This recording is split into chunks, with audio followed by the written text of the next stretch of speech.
হচ্ছে periodic table. চলো new page বের করি।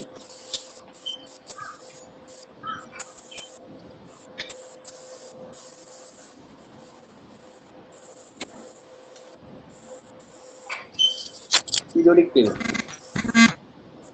দেখো, এই চ্যাপ্টারে আমাদের পড়ার উদ্দেশ্য কি? আমাদের পড়ার উদ্দেশ্য হচ্ছে অনেক ধরনের এলিমেন্ট হয়। এলিমেন্ট কি? এলিমেন্ট হচ্ছে বা ধাতু, ধাতু অধাতু। আমরা এর আগে পড়েছি কাকে আমরা ধাতু বলে সেগুলো আমরা দেখেছি, কাকে অধাতু বলে সেগুলো আমরা পড়েছি। বা মেটাল, নন metal, gas, sorry gas gas gas gas. এই অধাতুর মধ্যে গ্যাসও আছে, এর মধ্যে গ্যাসও আছে, গ্যাসও আছে।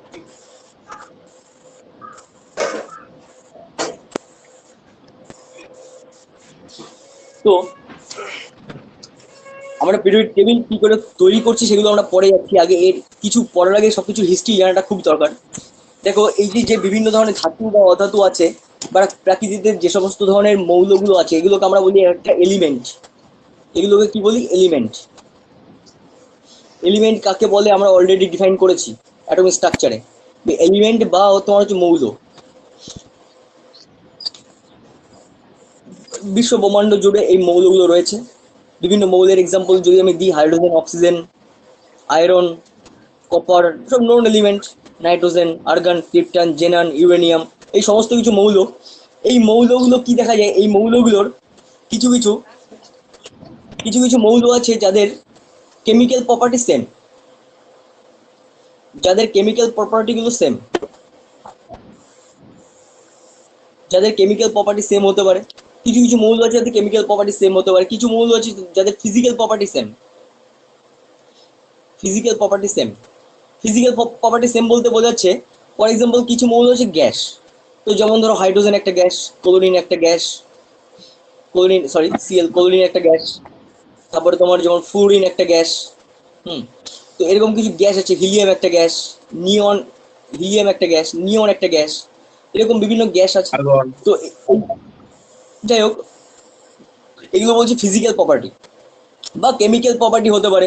কেমিক্যাল প্রপার্টি বলতে ধরো সবার ইলেকট্রোনেগেটিভিটি যদি কথা বলি, বা তড়িৎ ঋণাত্মকতা। ইলেকট্রোনেগেটিভিটি মানে হচ্ছে কোনো ইলেকট্রনকে গ্রহণ করার আসক্তি, তাকে বলি ইলেকট্রোনেগেটিভিটি। যেমন ধরো ফ্লোরিন, ক্লোরিন, ব্রোমিন, আয়োডিন, এরকম আছে। তো কি দেখা যায় যে এই বিভিন্ন বিভিন্ন মৌলের মধ্যে যে কেমিক্যাল বা ফিজিক্যাল সাদৃশ্য থাকে এবং কিছু ডেন্সিটিরও সাদৃশ্য থাকতে পারে, বিভিন্ন ধরনের সাদৃশ্য থাকে। তো এই সাদৃশ্যর উপর ভিত্তি করে একদম, তো অ্যাকচুয়ালি অনেক মৌল আছে। এই সমস্ত মৌল যদি একটা একটা চার্টে বা একটা জায়গায় আমরা পড়াশোনা করতে চাই, তো সেক্ষেত্রে আমার কি করতে হবে? এই সমস্ত মৌলগুলোকে একটা প্যাটার্নে রাখা উচিত, বা একটা এই মৌলের একটা নামতা বের করেছে, এটা নামতা বলতে পারো, নামতা, নামতা বের করেছে মৌলগুলোকে নিয়ে, যার উপর যেই নামতাটা দেখে তুমি সেই চার্ট, এমন একটা চার্ট বের করেছে যেই চার্টের মধ্যে মৌলগুলোকে রাখা হয়েছে। তো রেখে যদি তুমি শুধু চার্টটা দেখো, ওই চার্টটা দেখেই তুমি বলতে পারবে যে কোন এটা কি মৌল, বা এর কি কেমিক্যাল রিয়েকশন কি আছে, এর ফিজিক্যাল ক্রাইটেরিয়া কি আছে, এটা কত বড়, এটা কত ছোট, এর অক্সাইড কি হবে, এর বেসিক কি হবে, এই সমস্ত আমরা ধারণা পেতে পারি। তো এই ধারণার সর্বপ্রথম যিনি এই একটা চার্ট বানিয়েছিলেন, বা এই চার্টের নাম যেটা দিয়েছে সেটাকে আমরা বলছি periodic table. Periodic table, periodic table কেন বলছি? পিরিয়ডিক টেবিল এই কারণে বলছি যে এই যে মৌলগুলো আছে, এই মৌলগুলোর বিভিন্ন সময় পর পর এদের ধর্মের পুনরাবৃত্তি হয়।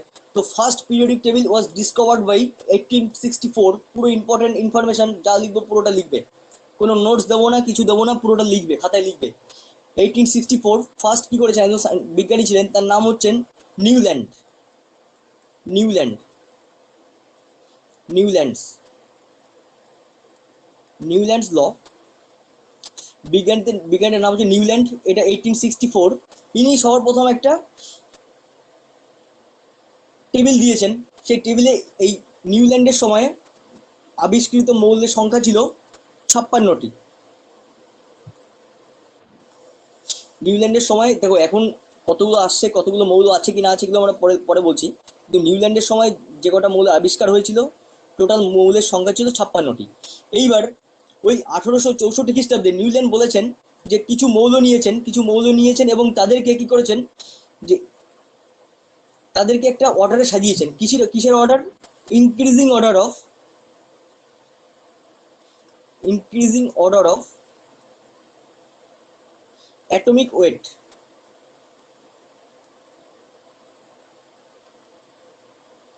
অ্যাটমিক ওয়েট কাকে বলে বলো? অ্যাটমিক ওয়েট কাকে বলে? আমরা পড়েছি তো অ্যাটমিক ওয়েট, বা অ্যাটমিক ওয়েটকে বাংলায় কি বলে? পারমাণবিক গুরুত্ব। ভর সংখ্যা কেন? ভর সংখ্যা তো অ্যাটমিক মাস। ভর সংখ্যা হচ্ছে অ্যাটমিক মাস বা মলিকুলার মাস, পারমাণবিক গুরুত্ব। এই পারমাণবিক গুরুত্বের ভিত্তিতে নিউল্যান্ড সাজিয়েছিলেন 1864 খ্রিস্টাব্দে প্রথম একটা পিরিয়ডিক টেবিলের ধারণা দেন, এবং উনি যে টেবিলটা দিয়েছিলেন সেই টেবিলটা দেখতে এরকম ছিল। নিউল্যান্ডের টেবিলটা কেমন ছিল দেখো, নিউল্যান্ডস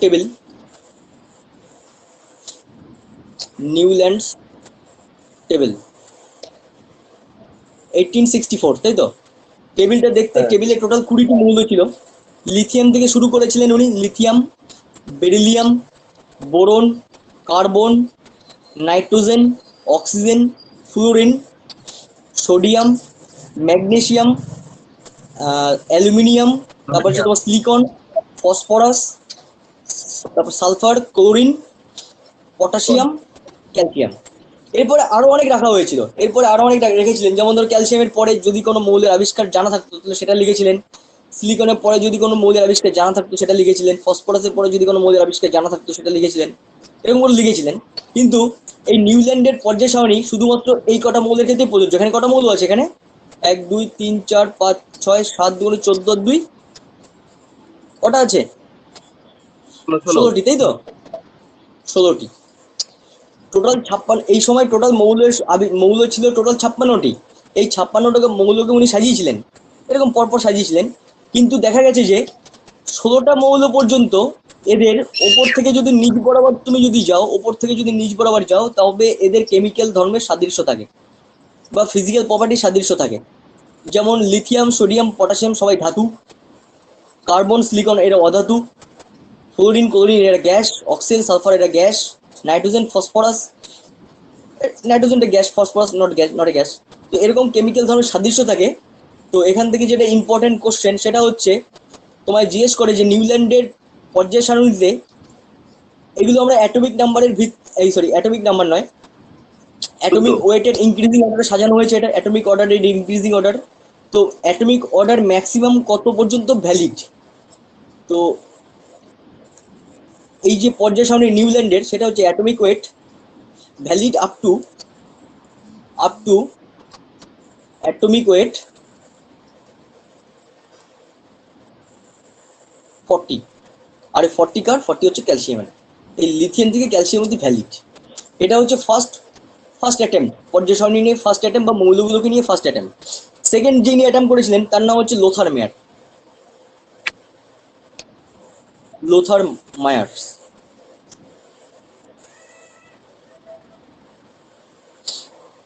শুধু লোথার মেয়ার নয়, এই লোথার মেয়ারের সঙ্গে আরেকজন বিজ্ঞানী ছিলেন, তিনি ওই সময়,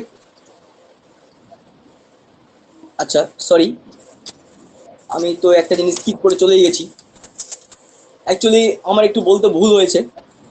এই সালটা খেয়াল বললো, এটা হচ্ছে সেকেন্ড অ্যাটেম্প ছিল। নিউল্যান্ডের হচ্ছে সেকেন্ড অ্যাটেম্প ছিল। ফার্স্ট অ্যাটেম্প ছিল হচ্ছে ডোবেরিয়ানের। ফার্স্ট অ্যাটেম্প ছিল হচ্ছে তোমার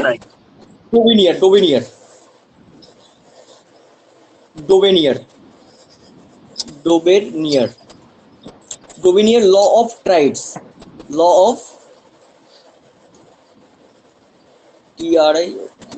বা ত্রয়ী সূত্র। এটা হচ্ছে 1829। একটু কারেক্ট করে নেবে, এটা ফার্স্ট অ্যাটেম্প ছিল পর্যায় সারণী নিয়ে, এটা সেকেন্ড অ্যাটেম্প। এটা সেকেন্ড প্রচেষ্টা হচ্ছে নিউল্যান্ড 1864।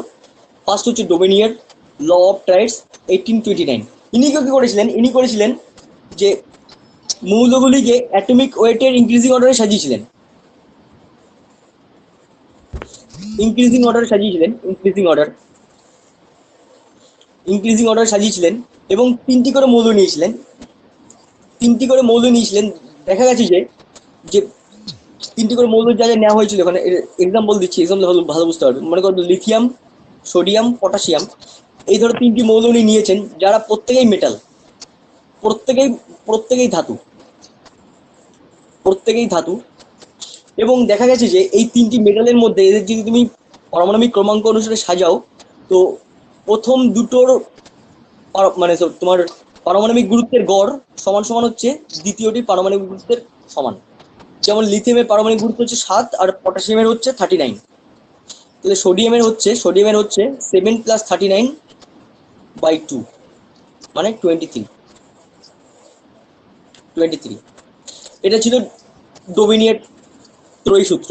ডোবেনের ত্রয়ী সূত্র বলছে যে একই ধর্ম বিশিষ্ট মৌলগুলিকে লিখে নিতে পারো, একই ধর্ম বিশিষ্ট তিনটি মৌলকে যদি পারমাণবিক গুরুত্বের ক্রমবৃদ্ধি অনুসারে সাজানো হয়, পারমাণবিক গুরুত্বের পরের পৃষ্ঠায় যাবো।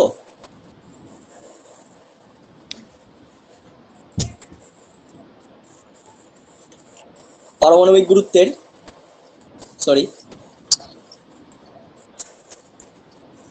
ক্রমবৃদ্ধি অনুযায়ী সাজানো হয়, তবে প্রথম ও শেষের মৌলটির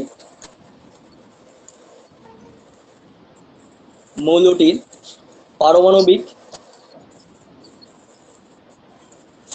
গুরুত্বের গড় হবে মাঝের মৌলটির পারমাণবিক গুরুত্ব।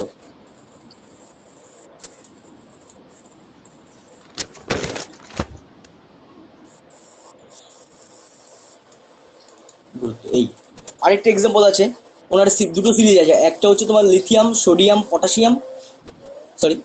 সোডিয়াম আর হচ্ছে তোমার পটাশিয়াম, আরেকটা সিরিজ হচ্ছে ক্যালসিয়াম, স্ট্রনসিয়াম আর বেরিয়াম।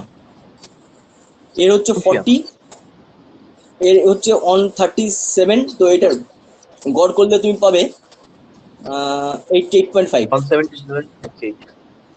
এই দুটো সিরিজ।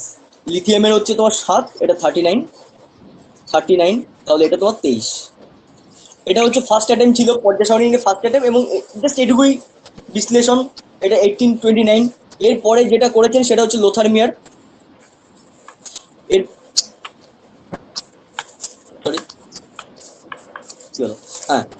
এরপরে যেটা করেছে সেটা নিউল্যান্ড করেছে। নিউল্যান্ডেরটা তো বুঝেছো, নিউল্যান্ডের সময় এরপরে 1864 নিউল্যান্ডের সময় 56টি মৌল ছিল, তাদেরকে উনি অ্যাটমিক নাম্বারের ইনক্রিজিং অর্ডার সাজিয়েছেন, কিন্তু সাজিয়ে দেখা গেছে যে অ্যাটমিক ওয়েট নাম্বারের মধ্যে যাচ্ছি না আমি, অ্যাটমিক ওয়েট লেখা আছে, অ্যাটমিক ওয়েট সব জায়গায় অ্যাটমিক ওয়েট। এই অ্যাটমিক ওয়েট আপ টু ক্যালসিয়ামের 40 অব্দি ভ্যালিড। এটা ছিল নিউল্যান্ডস ল 1864। এরপরে 1869-এ তোমার কথা বললাম, 1869 দুজন বিজ্ঞানী, একজনের নাম হচ্ছে লোথারমিয়ার, আরেকজনের নাম হচ্ছে মেন্ডেলিভ। এই দুজন বিজ্ঞানী একই সময় দুটো পর্যায় সারণী বা দুটো চার্ট বের করেছিলেন। ফার্স্ট আমরা পড়ছি লোথারমিয়ারের চার্টটা। 1869-এর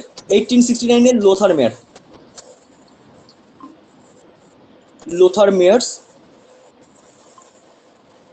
একটু হিস্ট্রিক্যাল লাগবে, একটু পর্যন্ত, এরপরে দেখবে পুরো ব্যাপারটা ইন্টারেস্টিং। একটু মুখস্থ করার ব্যাপার আছে, এরপর থেকে আর মুখস্থ করার কিছু নেই। লোথারমিয়ার্স ইনি কি করেছিলেন, এর আগে তোমার ডোবেনিয়ার বা তোমার ধরো নিউল্যান্ড, এরা দুজনেই কি করেছিলেন, এরা দুজনে হচ্ছে পারমাণবিক গুরুত্বের বৃদ্ধিক্রমে সাজিয়েছিলেন। কিন্তু লোথারমিয়ার কি করেছেন, লোথারমিয়ার হচ্ছে তোমার অ্যাটমিক ভলিউম অ্যাটমিক ভলিউমের ইনক্রিজিং অনুসারে সাজিয়েছিলেন। লোথারম্যার কি করেছিলেন যে অ্যারেঞ্জড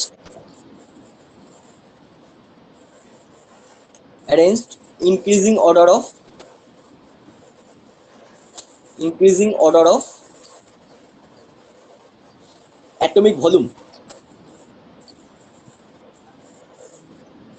বা এটাকে বাংলায় আমরা বলছি পারমাণবিক আয়তন। পারমাণবিক আয়তন বা অ্যাটমিক ভলিউমকে তোমরা এইভাবে লিখতে পারো যে অ্যাটমিক ভলিউম সমান সমান হচ্ছে তোমার গ্রাম অ্যাটমিক ওয়েট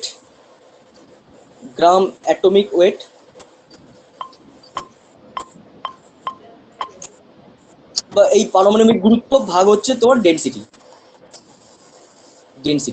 তো সেই যে কার্ভটা দেখতে ছিল, সেই কার্ভটা দেখতে এরকম ছিল, অনেকটা এরকম টাইপের অনেকটা ছিল, এবং একটা হাবিজাবি কার্ভ ছিল, যে কার্ভ দেখে খুব একটা ভালো বোঝাও যায় না। এই কার্ভের পিকে বিভিন্ন মৌলগুলো ছিল, এই কার্ভের পিকে। যাই হোক, তোমার যদি লোথার ম্যাট থেকে যদি কোশ্চেন আছে, লোথার ম্যাট থেকে এইটুকুই আসতে পারে যে অ্যাটমিক ভলিউমের ইনক্রিজিং অর্ডার অনুসারে সাজানো হয়েছিল, এবং এটাও 1869, এটুকুই বেস্ট কোশ্চেন। এবং অ্যাটমিক ভলিউম বলতে আমরা কি বুঝি? Gram atomic weight per density. Volume মানে ভর বাই ডেন্সিটি, সেটাই gram atomic weight by density, ব্যাস এটুকুই এনাফ। এরপর আসছে তোমার হচ্ছে মেন্ডেলিভ। এই তিনজন সায়েন্টিস্টের পর যেটা সব থেকে তোমার একটা গুরুত্বপূর্ণ অ্যাটেম্প্ট করেছিলেন, সেটা হচ্ছে ডিমিট্রি মেন্ডেলিভ।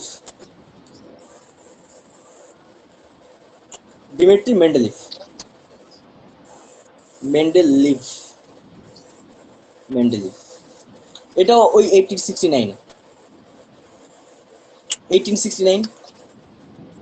একই সালে। এই সময় টোটাল এলিমেন্ট ছিল 63।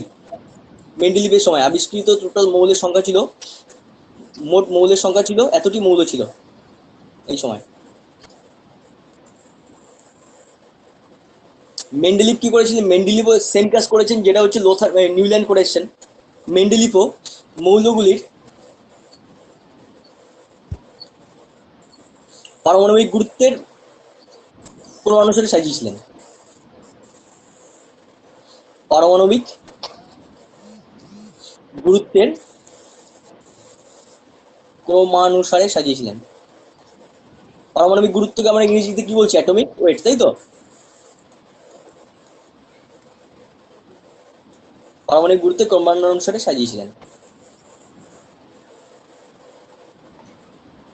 কেমন করে সাজিয়েছিলেন? দেখো, একটা চার্ট দেখাই তোমাদের। এই চার্টটা দেখো, এই চার্টটা হচ্ছে মেন্ডেলিভের পর্যায় সারণী। এই মেন্ডেলিভের পর্যায় সারণীতে টোটাল তোমার এই যে যেগুলো এই কলাম ওয়াইজ আছে, আগে এই পর্যায় সারণীকে কোনগুলোকে কি বলে দেখো, যেগুলো এরকম এরকম রো ওয়াইজ যেগুলো আছে, রো ওয়াইজ যেগুলো আছে, এগুলোকে আমরা কি বলি? এগুলোকে আমরা বলি পিরিয়ড বা শ্রেণী বা পর্যায়।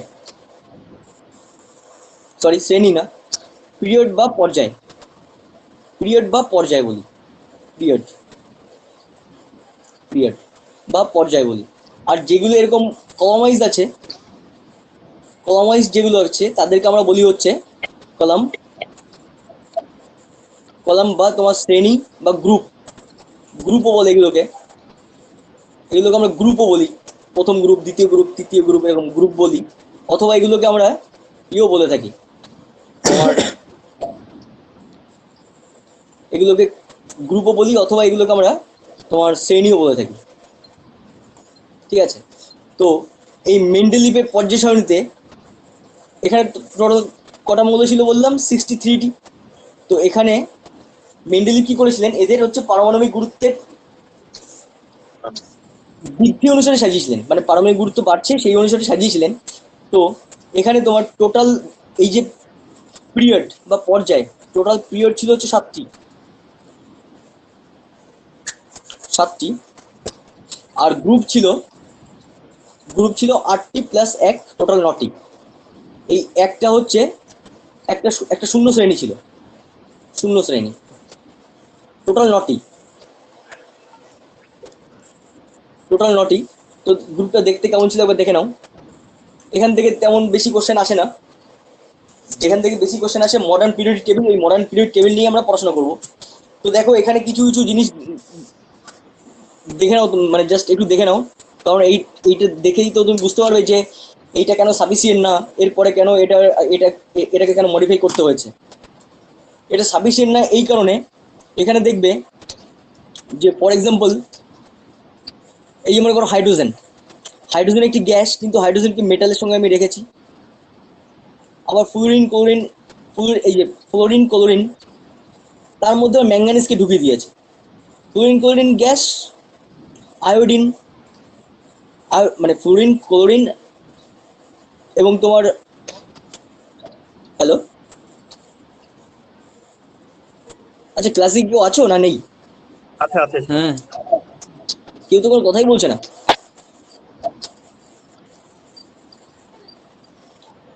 দেখো এই যে পজিশনটা দেখতে পাচ্ছ, এখানে 1 থেকে 8 অব্দি গ্রুপ আছে, আর এখানে এই যে শূন্য শ্রেণী আছে, এই শূন্য শ্রেণীতে সমস্ত নিষ্ক্রিয় গ্যাসগুলোকে রাখা হয়েছে। আর সেই ডিটেলে এখনো শুরু করিনি, নিষ্ক্রিয় গ্যাস কি জিনিস সব ডিটেলে সব জানতে হয়েছে। আজকের ক্লাসের পর তোমার মনে হবে তুমি পজিশন শিখেছো, এখন অব্দি যদি না শিখে থাকো আজকে মনে হবে তুমি শিখেছো। এখানে শুরুই করিনি কিছু আমি, এখন যা দেখাচ্ছি এগুলো হচ্ছে হিস্ট্রি। আর এখান থেকে বেশি কোশ্চেন পরীক্ষা আছে না। মেন্ডেলিভের পর্যায় সারণী শুধু এটা বেশি ইম্পর্টেন্ট, যেটা হচ্ছে সেটা হচ্ছে এটাই বেশি ইম্পর্টেন্ট, যে টোটাল তোমার 9টি গ্রুপ ছিল এবং 7টি পর্যায় ছিল। এই মেন্ডেলিভের পর্যায় সারণীর ত্রুটি কি ছিল?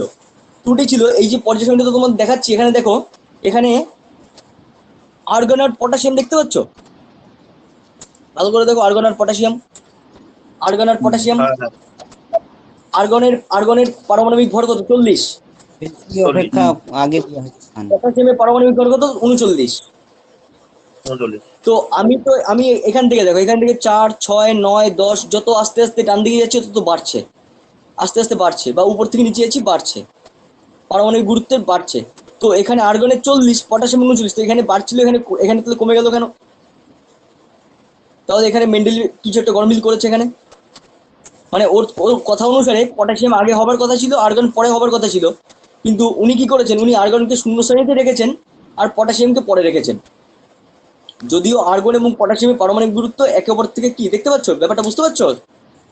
হ্যাঁ হ্যাঁ হ্যাঁ 40, 39, আবার 40.1, আবার 45, তাহলে এটা 40 হলে এটা 41 হওয়ার কথা ছিল, 40-এর থেকে এটা বেশি হওয়ার কথা ছিল পটাশিয়ামের, 0.9 কমে আছে। যদি আমি রাখতে চাই, কিন্তু রাখতে পারেনি, কিন্তু এখানে রেখেছে, তো এখানে একটা ঘাবলা হয়েছে। প্লাস হচ্ছে দেখবে কিছু কিছু জায়গা এখানে ফাঁকা আছে। ফর এক্সাম্পল এখানে যেমন তোমার সিলিকন, আচ্ছা এখানে ফাঁকা জায়গাটা তোমাদের ফাঁকা জায়গাটা এখানে শো করা নেই, যাই হোক। তো এই একটা ব্যাপার গেল। আচ্ছা ফার্স্ট কন্ডিশন কি বললাম, ওই ত্রুটি, মেন্ডেলিভের পর্যায় ত্রুটি হচ্ছে, ত্রুটিগুলো কি কি বললাম, প্রথমটা কি বললাম, প্রথম হচ্ছে তোমার আর্গন আর পটাশিয়াম। আর্গনের যেখানে তোমার হচ্ছে 39.9 আর পটাশিয়ামের হচ্ছে অ্যাপ্রক্সিমেটলি 40। তাহলে প্রথম কি হওয়ার কথা ছিল, প্রথম তোমার পটাশিয়াম হওয়ার কথা ছিল, তারপরে তোমার, হ্যাঁ বলো। আর্গন তো আগে হওয়ার কথা ছিল। হ্যাঁ আর্গনটা আগে হওয়ার কথা ছিল, পটাশিয়াম পরে হওয়ার কথা ছিল, তাই তো? হ্যাঁ সরি একটু আর্গনের হচ্ছে 40 আর পটাশিয়াম হচ্ছে 39.9, এটাই তো দেখলাম। তো যাই হোক, মানে তো তোমার পটাশিয়াম আগে হওয়ার কথা ছিল এবং আর্গন পরে হওয়ার কথা ছিল। এইটা না করে উনি কি করেছেন, আর্গনকে রেখেছেন শূন্য শ্রেণীতে, তারপরে পটাশিয়ামকে রেখেছেন, তো এই তো করেছেন। তো এইটা একটা ত্রুটি। দ্বিতীয় নম্বর, এটা হচ্ছে 1 নম্বর ত্রুটি। তো এটা যেমন একটা এক্সাম্পল, আরো একটা এক্সাম্পল তোমাদের দিয়ে রাখি, আরেকটা এক্সাম্পল নিয়ে রাখো, আরেকটা এক্সাম্পল, 1 মিনিট। কপার আর মার্কারিকে কপার মার্কারি না, কপার নিকেল। হ্যাঁ কপার মার্কারি কি এক জায়গায় রেখেছে, সেটা পরে আসি।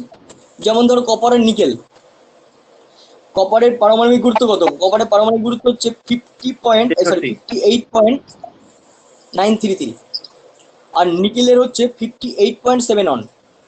তো এইটা দেখে তোমার কি মনে হয়? এটা দেখে মনে হয় নিকেলকে আগে থাকবে, তারপরে কপার থাকবে, দেখে তো তাই মনে হচ্ছে ছোট থেকে বড়। কিন্তু উনি কি করেছেন, কপারকে আগে রেখেছেন, তারপরে নিকেলকে রেখেছেন। এইটা একটা গরমিল। দ্বিতীয় গরমিল হচ্ছে হাইড্রোজেনকে ধাতুর সঙ্গে রেখেছেন, ধাতুর সাথে রেখেছেন, এইটা একটা গরমিল। 3 নম্বর গরমিল হচ্ছে যে যে সমস্ত আইসোটোপ আছে, আইসোটোপ কাদের বলে? আইসোটোপ হচ্ছে যে সমস্ত একই মৌল, আইসোটোপ মানে একই মৌল, ফর এক্সাম্পল হাইড্রোজেন 1112 বা কার্বন 6, এগুলোকে আমরা আইসোটোপ বলি, মানে একই মৌল শুধু ভর সংখ্যা আলাদা, তাদেরকে আমরা বলি আইসোটোপ, তাই তো? তো আইসোটোপ গুলিকে উনি কি করেছেন, একই গ্রুপে রেখেছেন, একই গ্রুপে একটি গ্রুপেই রেখেছেন, আইসোটোপ গুলিকে একটি গ্রুপেই রেখেছেন রেখেছেন তো এইগুলো হচ্ছে আমার ত্রুটি, কারণ এইগুলো তো তোমার আইসোটোপের কি, আইসোটোপ মানে হচ্ছে এটা 13, এটা ধরো 12, তাহলে এর পারমাণবিক গুরুত্ব 12 কাছাকাছি হবে, এর পারমাণবিক গুরুত্ব 13 কাছাকাছি হবে। সুতরাং এই দুই রকম কার্বন দুটো গ্রুপে থাকার কথা ছিল, কিন্তু সমস্ত কার্বনকে উনি একই গ্রুপে রেখে দিয়েছেন। তো এইগুলো ত্রুটি, এইসব ত্রুটি দূর করে, এইসব ত্রুটির জন্য এই মেন্ডেলিভের পর্যায় সারণী খুব একটা অ্যাকসেপ্ট হয়নি। তারপরে মোস্ট অ্যাকসেপ্টেবল যে পর্যায় সারণীটা এসছে সেটা এখন আমরা পড়বো। আচ্ছা, এর আগে আরেকটা ইনফরমেশন লিখে রাখো, এই মেন্ডেলিভের পর্যায় সারণীতে কিছু কিছু মৌলের আবিষ্কার হয়নি, কিছু তোমার লিখে রাখো যে কিছু কিছু মৌলের কিছু কিছু, আচ্ছা লিখে নাও, তোমার লিখো, আমি বলছি যে মেন্ডেলিভের পর্যায় সারণীতে যে কিছু কিছু মৌলের আবিষ্কার হয়নি সেই সমস্ত জায়গা উনি ফাঁকা রেখে গেছিলেন। কিছু এটা কি বাংলায় কি বলে এটাকে? অনাবৃত, কি বল, হ্যাঁ অনাবৃত, অনাবৃত, আচ্ছা কিছু অনাবৃত, অনাবৃত বলে তো এটাকে, যেটাকে আবিষ্কার করা হয়নি তাকে বাংলায় কি বলে? আরে কেউ বাংলা বলতে পারছো না কি বলে? কিছু অনাবৃত মৌলের, মৌলের জায়গা ফাঁকা রেখে গেছিলেন।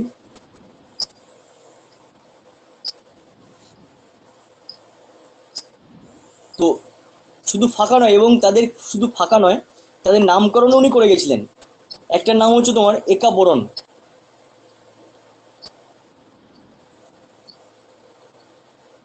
একা বোরন, একা অ্যালুমিনিয়াম, আর হচ্ছে একা সিলিকন। একা সিলিকন পরবর্তী, এবং শুধু মানে এই যে ধরো পর্যায় সারণীটা আছে, এই পর্যায় সারণীতে কিছু কিছু জায়গা উনি ফাঁকা রেখে চলে গেছেন। এই যে লাল লাল ডট ডট দেখতে পাচ্ছ, লাল লাল ডট, এই জায়গাগুলো উনি ফাঁকা রেখে চলে গেছেন, এবং ফাঁকা রেখে গিয়ে উনি বলেছেন যে যে এখানে যে মৌলগুলো আসবে তাদের কেমিক্যাল প্রপার্টি এবং ফিজিক্যাল প্রপার্টি কি হবে সেটা বলে গেছেন। দেখো এই মৌলগুলো কিন্তু আবিষ্কার হয়নি তখন, এটা মেন্ডেলিভের ট্যালেন্টটা শুধু পাবো যে মৌলের আবিষ্কার হয়নি, তার আগে উনি বলে গেছেন যে এখানে যে জাস্ট পর্যায় সারণীতে উনি বলে গেছেন যে এরপরে যে মৌলগুলো আবিষ্কার হবে সেই মৌলগুলো এখানে এখানে বসবে। মানে একা বোরন, এরপরে যে এই একা বোরন দেখা যাচ্ছে যে একা বোরন যে মৌলটি আবিষ্কার হয়েছে তার নাম মানে সেই যে একা বোরন যে মৌলটি, সেটা পরে যে নামকরণ হয়েছে সেটা হচ্ছে স্ক্যান্ডিয়াম। Scandium, scandium. একা অ্যালুমিনিয়াম যে জায়গাটা ফাঁকা ছিল সেই জায়গাটা পরে যে মৌলটা আবিষ্কার হয়েছে সেই মৌলটা জানা গেছে সেটা হচ্ছে গ্যালিয়াম। আর একা সিলিকন হচ্ছে জার্মানিয়াম।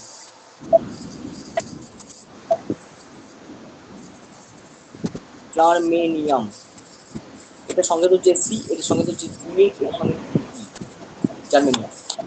মেন্ডেলিভের যে পর্যায় সারণী ছিল সেই পর্যায় সারণীতে এই মৌলগুলো তখন আবিষ্কার হয়নি। উনি কি করেছেন, উনি এরকম কিছু জায়গা ব্ল্যাঙ্ক রেখে চলে গেছেন এবং সেখানে বলে গেছেন এটা একা বোরন, এটা একা অ্যালুমিনিয়াম, এটা একা সিলিকন। এবং শুধু এই নয়, এবং বলেও গেছেন যে এখানে যে মৌলগুলো আবিষ্কার হবে ইন ফিউচার তাদের কেমিক্যাল প্রপার্টি এবং ফিজিক্যাল প্রপার্টি উনি বলে গেছেন। এবং তারপরে যখন এই মৌলগুলো সত্যি সত্যি আবিষ্কার হয়েছে তো দেখা গেছে যে হ্যাঁ সত্যি এগুলো মেন্ডেলিভ যা বলে গেছেন এখানে সত্যিটাই ম্যাচ করছে। বুঝতে পেরেছো? এটাই হচ্ছে মেন্ডেলিভের মোটামুটি পর্যায় সারণী। কিন্তু এরপরের থেকে এখন আমরা যেটা পড়বো এটা হচ্ছে মোস্ট ইম্পর্টেন্ট আমাদের পরীক্ষার পারপাস এবং পরীক্ষার জন্য। আমরা এখন যেটা পড়বো সেটা হচ্ছে তোমার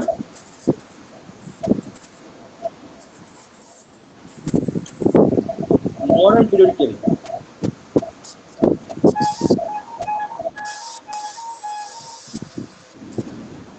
modern periodic table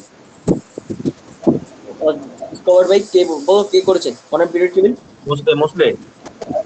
মোস্টলে। Good, very good. কত খ্রিস্টাব্দে?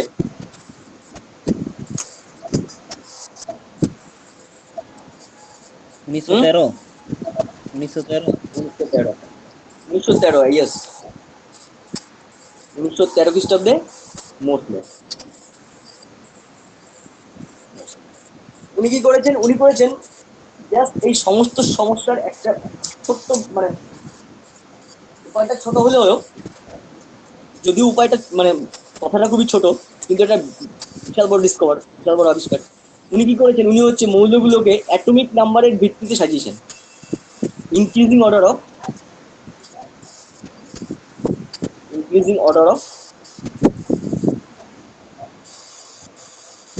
অ্যাটমিক নাম্বার বা পরমাণু ক্রমাঙ্ক।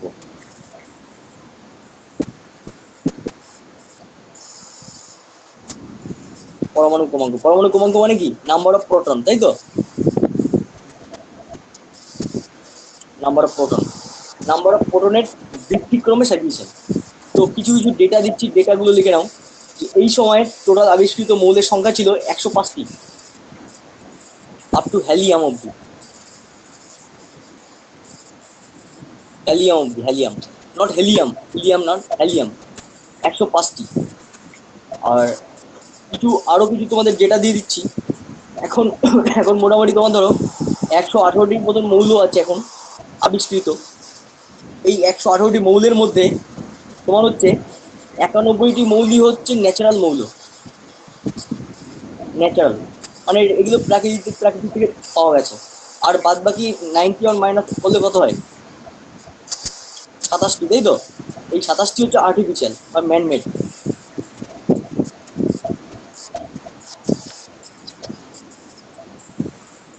ম্যানমেড এই এই টোটাল 118টি মৌলের মধ্যে তোমার হচ্ছে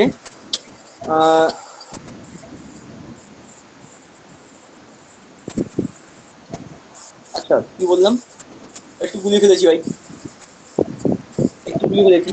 সেটা হচ্ছে, sorry, I am very very 105টা সরি। মৌল ছিল বললো। হ্যাঁ বলো। এক মিনিট, আমি একটু 1 মিনিট রেস্ট নিচ্ছি। মাথাটা আমার খেয়েছে গেছে। এক মিনিট, ওইটু কেটে দাও। আমার একটু গুলিয়ে গেছে। হুম। আচ্ছা, টোটাল 118টি মৌল ছিল। এর মধ্যে 98 মৌলই হচ্ছে তোমার ন্যাচারাল। তো 98 মাইনাস করলে কত হচ্ছে? 0.2। 20টি হচ্ছে তোমার আর্টিফিশিয়াল বা ম্যানমেড। এই যে টোটাল 118টি মৌল আছে, এদের মধ্যে তোমার 91টি মৌল হচ্ছে তোমার ন্যাচারাল মৌল। সরি, হ্যাঁ, ন্যাচারাল নয়, 91টি হচ্ছে মেটাল বা ধাতু। 91টি মেটাল, আর বাদ বাকি যত আছে সবাই হচ্ছে নন মেটাল। দুটোই ভাগ করা যেতে পারে, মেটাল নন মেটাল বা মেটালয়েড, অনেকভাবে ভাগ করা যেতে পারে। আচ্ছা, লিখে নাও 91টি হচ্ছে মেটাল, 11টি মৌল হচ্ছে গ্যাস, 11টি মৌল গ্যাস, 7টি মৌল হচ্ছে মেটালয়েড বা মেটালয়েড মানে হচ্ছে ধাতু কল্প, মানে যাদের মধ্যে ধাতু অধাতু সবার কিছু বর্তমান। ঠিক আছে। আর এই 11টি গ্যাস বললাম, এই 11টি প্লাস হচ্ছে তোমার 40, এই নিয়ে তোমার টোটাল 17টি হচ্ছে অধাতু। 91টি মেটাল, 17টি অধাতু, 7টি মেটালয়েড। এই হচ্ছে টোটাল 118টি মৌলের মধ্যে শ্রেণী বিভাগ। এইবার এই 118টি মৌল নিয়ে আমরা পোস্টমর্টম করব। তো তোমাদের লিস্ট আমি দিয়ে দেবো, একটা পিডিএফও দিয়ে দেবো। সেই পিডিএফে এত কিছু নেই, যা কিছু ছোটোখাটো ইনফরমেশান আছে, একটু দেখে নিও। ওখান থেকে দুটো মিক্স করে পড়ো, কারণ সব দিয়ে সব কিছু পাবে না। আচ্ছা, তো মোটামুটি পড়া হয়েছে, এবার আমরা পিরিয়ড চলে যাবো। লিখে নিয়েছো তো? হ্যালো। হ্যালো, হ্যাঁ হ্যাঁ দাদা। হ্যাঁ আছে। গুড। এইবার পিরিয়ডিক টেবিল দেখতে কেমন হয়, এই পিরিয়ডিক টেবিলটা এখন আমরা বানাবো বসে বসে, ঠিক আছে? একবার যদি তুমি বানানো শিখে নাও পিরিয়ডিক টেবিল, দেখবে আর কখনো কোনো পরীক্ষা কিছুতে তোমার আটকে আটকে কিছু কোনো ভুল হচ্ছে না। দেখো এই পিরিয়ডিক টেবিলে কি হবে, এটা এটা হচ্ছে মডার্ন পিরিয়ডিক টেবিল বা তোমার আধুনিক পিরিয়ডিক টেবিল, যেটা আমার হচ্ছে তোমার মোসলে টেবিল বলতে পারো তুমি। তো এই পিরিয়ডিক টেবিলে টোটাল তোমার পিরিয়ড করা থাকে, একটা, দুটো, তিনটে, চারটে, পাঁচটা, ছটা, সাতটা পিরিয়ড থাকে টোটাল। টোটাল সাতটা পিরিয়ড থাকে। আর এর গ্রুপ থেকে হচ্ছে একটা, এই একটা, দুটো, এই একটা, তিনটে, আচ্ছা এখানে দিই, তিনটে, চারটে, পাঁচটা, ছটা, সাতটা, আটটা, নটা, 10টা, 11, 12, 13, 14, 15, 16, 17, 18, টোটাল 18টি গ্রুপ। এই 18টি গ্রুপের মধ্যে আবার সাবনেম আছে। সাবনেমগুলো কেমন, 1 কে বলছে 1A, 2 কে বলছে 2A, 13 কে বলছে 3A। আচ্ছা এই সব রোমান হবে, ঠিক আছে, রোমান হবে, কিন্তু আমার জায়গা কম, তার জন্য আমি এটাকে নিউমেরিক্যাল লিখছি, রোমানে লিখছি না, তোমরা রোমানে লিখবে। 3A, 4A, এটা কিন্তু 4A নয়, এটা হচ্ছে এরকম 4A, ঠিক আছে, 5A,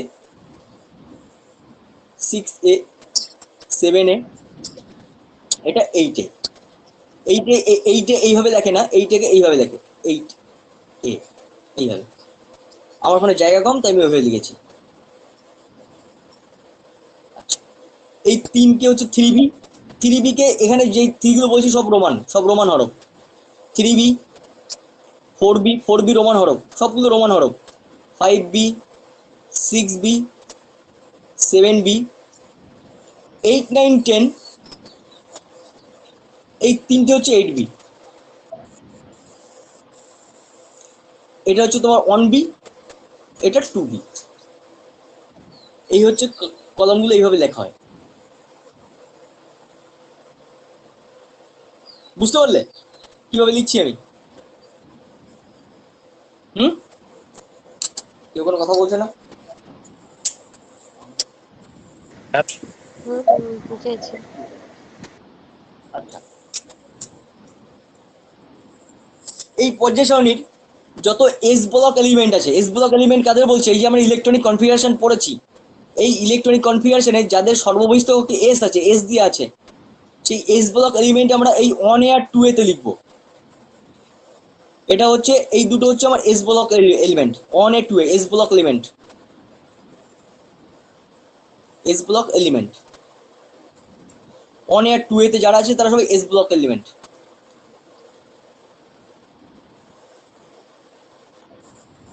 থ্রি এ, এই যে 3A থেকে 3A থেকে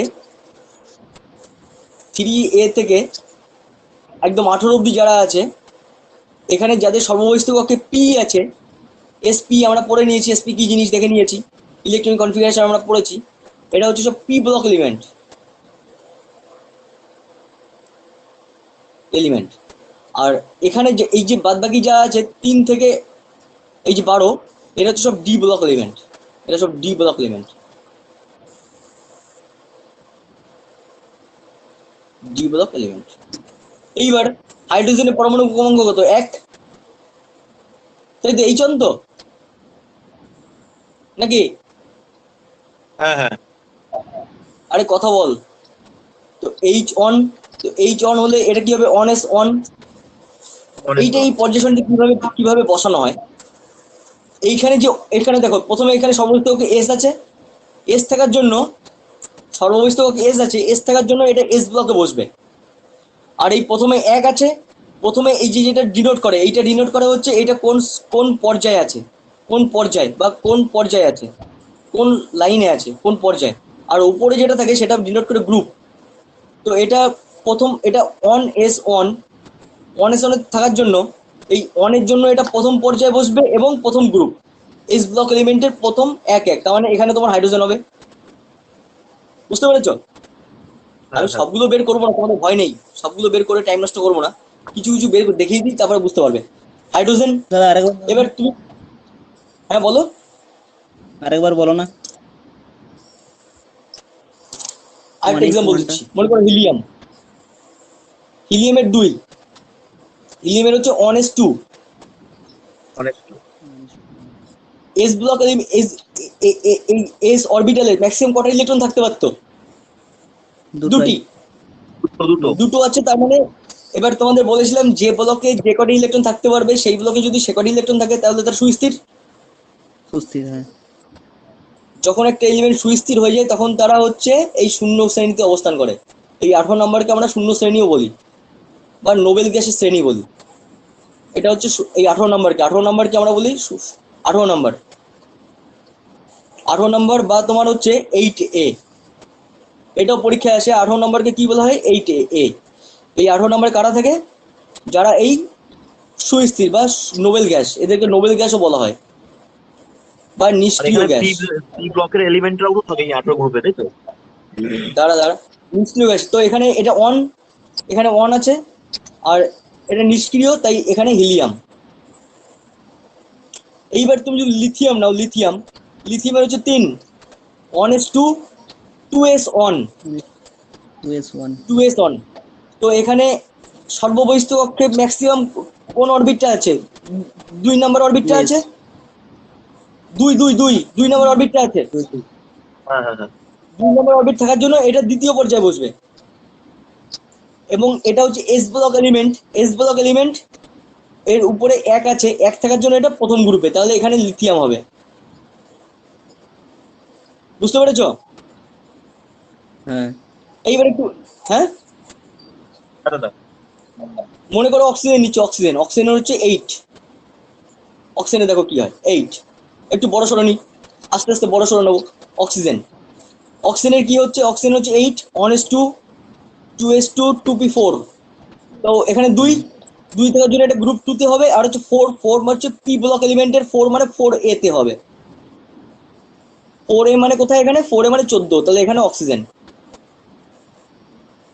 এই যে 14 অক্সিজেন। বুঝতে পেরেছো কেন কি করে অক্সিজেন আসছে? লাস্টে পি আছে, তাহলে এটা পি ব্লক গ্রুপে বসবে। এখানে সবাই পি, যাদের লাস্টে পি থাকবে তারা সবাই এখানে বসবে।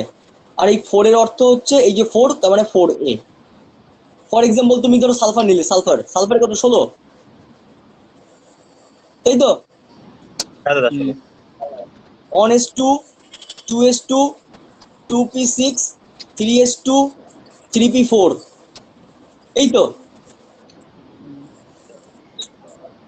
এই তো সালফারের 4 2 6, 3 নম্বর 3 নম্বর 6 পিরিয়ডে। 16, 3 পর্যায়ে। নম্বর পিরিয়ড, 3 নম্বর পর্যায়ে। তাহলে সালফার দেখো এই যে 3 নম্বর পর্যায়ে, এই যে 3 নম্বর পর্যায়ে, আর এই যে 16 মানে 4 এ, অক্সিজেনের নিচে হবে, হ্যাঁ। এই যেখানে, তাই তো? অক্সিজেনের নিচে সালফার। হ্যাঁ বুঝতে পারছো কি কেমন করে হচ্ছে? হ্যাঁ দাদা, হ্যাঁ। তো এই জন্য বলেছি 36 অব্দি মুখস্থ করবে, কারণ 36 অব্দি পরীক্ষায় বেশি আসে। এই 36 পর্যন্ত পরীক্ষায় বেশি আসে, এরপরে যেগুলো আসে আমি তোমাদের একবার দেখিয়ে দিলে বুঝতে পারবে। একটা জিনিস লক্ষ্য করো, সবথেকে বেশি ইম্পর্টেন্ট যেটা লক্ষ্য করার সেটা হচ্ছে এর পরমাণু ক্রমাঙ্ক হতো 2, হিলিয়ামের 2, 10, 18, 36, 35, 54 এরকম করে আছে, তাই তো? তো এইটা মনে রাখবে যে একটা গ্রুপ থেকে অন্য গ্রুপের যে ডিফারেন্স সেটা হচ্ছে 2, 8, 8, 18, 18, 32, মানে এটা 2 তো। ফর এক্সাম্পল তুমি যে কোনো একটা গ্রুপের নাও, একটু বড় করে দিলে আরো ভালো বুঝতে পারবে। ফর এক্সাম্পল বোরনের হচ্ছে 5, তো 5-এর সঙ্গে 8 যোগ করলে হয় 13। এই যে ডিফারেন্স দেখো, এই একটা গ্রুপ ডিফারেন্সটা থেকে আরেকটা সবসময় এই গ্রুপে এই ডিফারেন্স। অর্ডারে থাকে। এই ডিফারেন্সের সময় এই অর্ডারে থাকে, এই অর্ডারে সবসময় ডিফারেন্স থাকে। 8 5 13, 13 এর সঙ্গে 13 সঙ্গে 18 যোগ করো, আচ্ছা সরি, 2 8 8, হ্যাঁ ঠিক আছে। 13 সঙ্গে 18 যোগ করো 31 হয়, 31 সঙ্গে 18 যোগ করো 39, 49 হয়, 49 সঙ্গে 32 যোগ করো 81 হয়, 32 সঙ্গে, আহা, 2 8, 18 18, 32 32, এই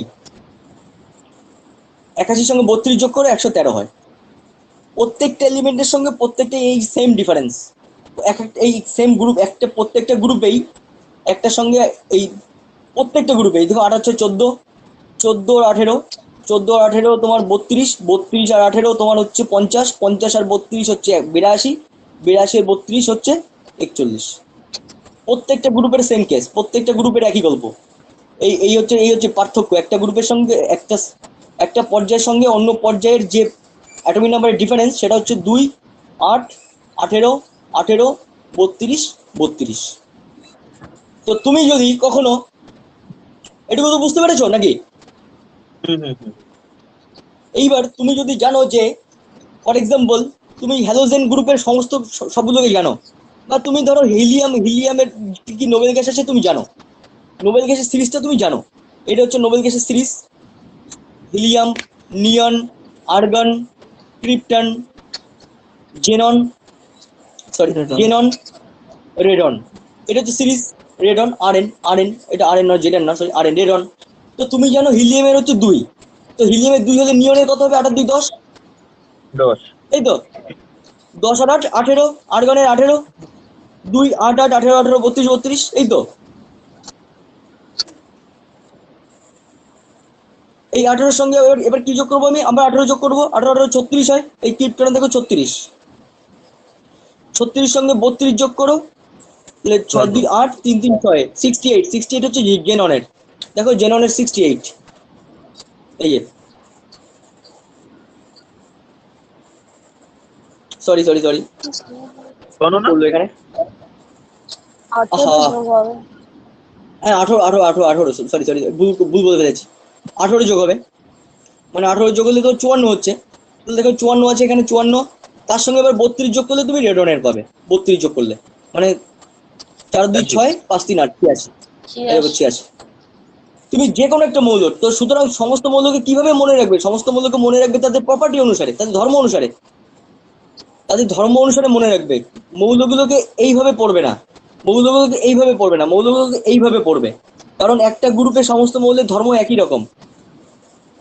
যেমন এইটা, এই যে ফ্লোরিন, ক্লোরিন, বোরোমিন, আয়োডিন, অ্যাক্টিনিয়াম, এদেরকে আমরা বলি হচ্ছে হ্যালোজেন সিরিজ, গ্রুপ 17। এটা হচ্ছে halogen group, halogen, 17। Halogen group. মনে রাখবে ফ্লোরিন, এগুলো মুখস্থ করবে, যে যা আছে এখানে একটা পুরো মুখস্থ করবে, এই কটা মুখস্থ করবে: ফ্লোরিন, ক্লোরিন, বোরোমিন, আয়োডিন, অ্যাক্টিনিয়াম, ইউইউএস। এটা বলছি পরে কি জিনিস, এগুলো পুরো মুখস্থ করবে।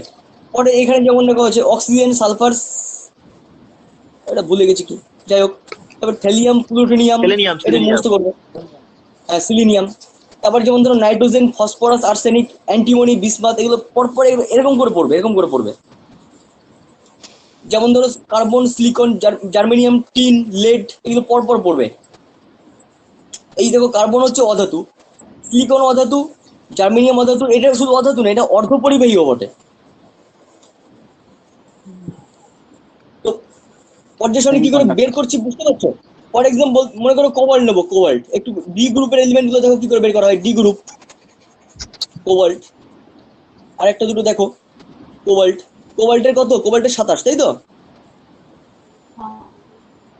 মানে 1s2, 2s2, 2p6, 3s2, 3p6, 4s2, 4s, 4s আর হচ্ছে 3d। তো 2 2 4 6 6 10 2 12 হচ্ছে 18 হয়ে গেছে। 18 আর কত লাগবে? 9. 9 লাগবে। 4s2 37। তো এটা হচ্ছে তোমার লাস্টের কক্ষে কি আছে? 4 আছে। আচ্ছা হ্যাঁ। তার মানে এটা গ্রুপ 4 এ থাকবে, এই সরি মানে পজিশনে 4 নম্বর সেন্টিতে থাকবে। আর এটা 3d7, যেহেতু এটা ডি ব্লক এলিমেন্ট, তাই হচ্ছে 7 7 মানে হচ্ছে 7b তে থাকবে। 7b কোথায়? কোবাল্ট কোথায়?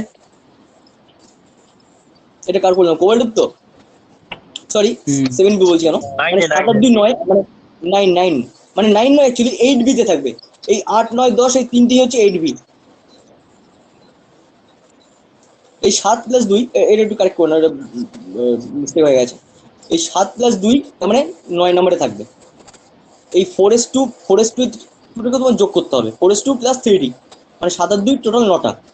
তার মানে তোমার 9 নম্বর গ্রুপের এই 9 কে আমরা বলছি হচ্ছে তোমার 8b। 8b. তো কি করে পর্যায় সারণী বের করছো বুঝতে পেরেছো? আলাদা একটা নয়।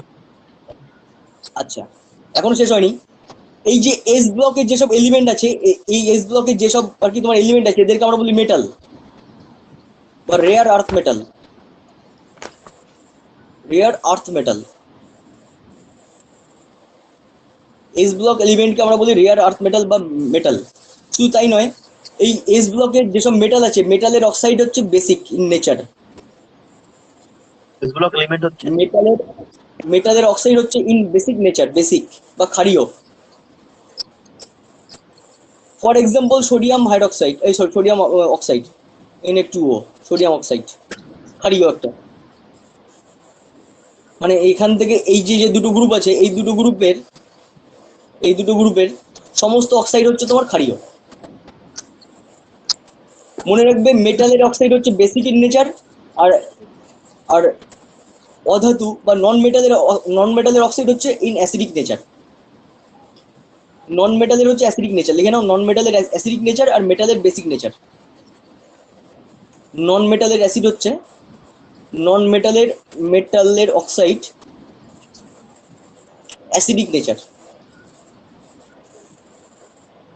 16 নম্বর ফর গ্রুপটা এক্সাম্পল, কি নন মেটাল না? হ্যাঁ 16 নম্বরটা কি গ্রুপটা কি অক্সিজেন এই নন মেটালের? না না না না না না না না না না না, বলছি এস ব্লককে আমরা বলছি হচ্ছে রেয়ার আর্থ মেটাল। পি ব্লকে দেখো, পি ব্লকে কি কি আছে, দেখো পি ব্লকে কি কি আছে। পি ব্লকে তোমার নিষ্ক্রিয় গ্যাস আছে, এমনি গ্যাস আছে, হ্যালোজেন মৌল আছে। হ্যাঁ এখানে তোমার আর্সেনিক অ্যান্টিমনি, এটা হচ্ছে ধাতু কল্প বা মেটালয়েড আছে। অধাতু আছে, carbon silicon germanium tin lead, এরা অধাতু আছে। আবার ধাতু আছে, boron aluminium gallium indium thallium, ধাতু আছে। তাই পি ব্লক এলিমেন্টকে আমরা বলি, দেখো পর্যায় সারণীতে, এবং শুধু তাই নয়, এখানে তেজস্ক্রিয় মৌল আছে পি ব্লক এলিমেন্টে। তো পর্যায় সারণীতে যে যে টাইপের মৌল থাকার কথা, সমস্ত টাইপের মৌল পি ব্লক এলিমেন্টে থাকে। তাই জন্য পি ব্লক এলিমেন্টকে আমরা বলি রিপ্রেজেন্টেটিভ গ্রুপ। পি ব্লককে আমরা বলি রিপ্রেজেন্টেটিভ গ্রুপ। পি ব্লকের আরেক নাম হচ্ছে, কোন গ্রুপকে রিপ্রেজেন্টেটিভ গ্রুপ বলে? রিপ্রেজেন্টেটিভ। আচ্ছা এক minute, representative rare earth metal লিখে নিয়েছো তো? রিপ্রেজেন্টেটিভ এলিমেন্ট বলি আমরা একে, রিপ্রেজেন্টেটিভ। মানে এরা হচ্ছে, এই পি ব্লকের এলিমেন্ট গুলো হচ্ছে টোটাল পর্যায় সারণীকে রিপ্রেজেন্ট করে। বুঝতে পেরেছো? আচ্ছা,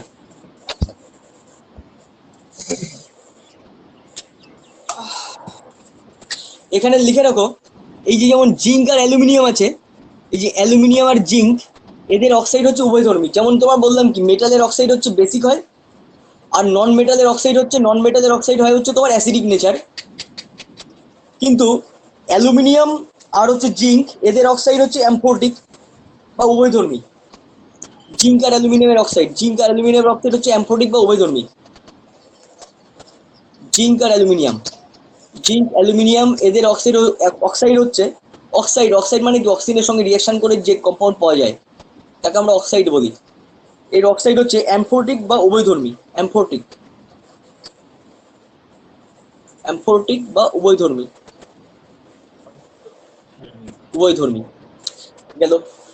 তাহলে এস ব্লক এলিমেন্টে কারা থাকে? এস ব্লকে থাকে সবাই মেটাল। পি ব্লকে কারা থাকে? পি ব্লকে নিষ্ক্রিয় গ্যাস থাকে, মেটাল থাকে, নন মেটাল থাকে, ধাতু কল্প থাকে। ধাতু কল্প মানে কি, যাদের মধ্যে ধাতু অধাতু সবার গুণই বর্তমান। অধাতুও থাকে, সিলিকন জার্মেনিয়াম টিন লেড থাকে, আবার ধাতুও থাকে। তাই পি ব্লককে আমরা রিপ্রেজেন্টেটিভ গ্রুপ বলি। ডি ব্লকে কি বলি? ডি ব্লককে আমরা বলি ট্রানজিশন গ্রুপ এলিমেন্ট। এই ডি ব্লক এলিমেন্টকে আমরা বলি সন্ধিগত মৌল বা ট্রানজিশন এলিমেন্ট। এই ডি ব্লক, এই যে সবটাকে নয়, ডি ব্লকের সবটুকু নয়, ডি ব্লকের হচ্ছে এইটুকুকে।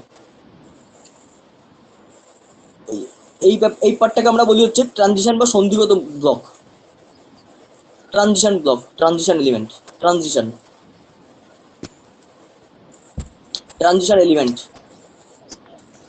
তো ট্রানজিশন এলিমেন্ট দেখো শুরু হচ্ছে কোন পর্যায় সারণীর কোন পর্যায় থেকে শুরু হচ্ছে ট্রানজিশন এলিমেন্ট?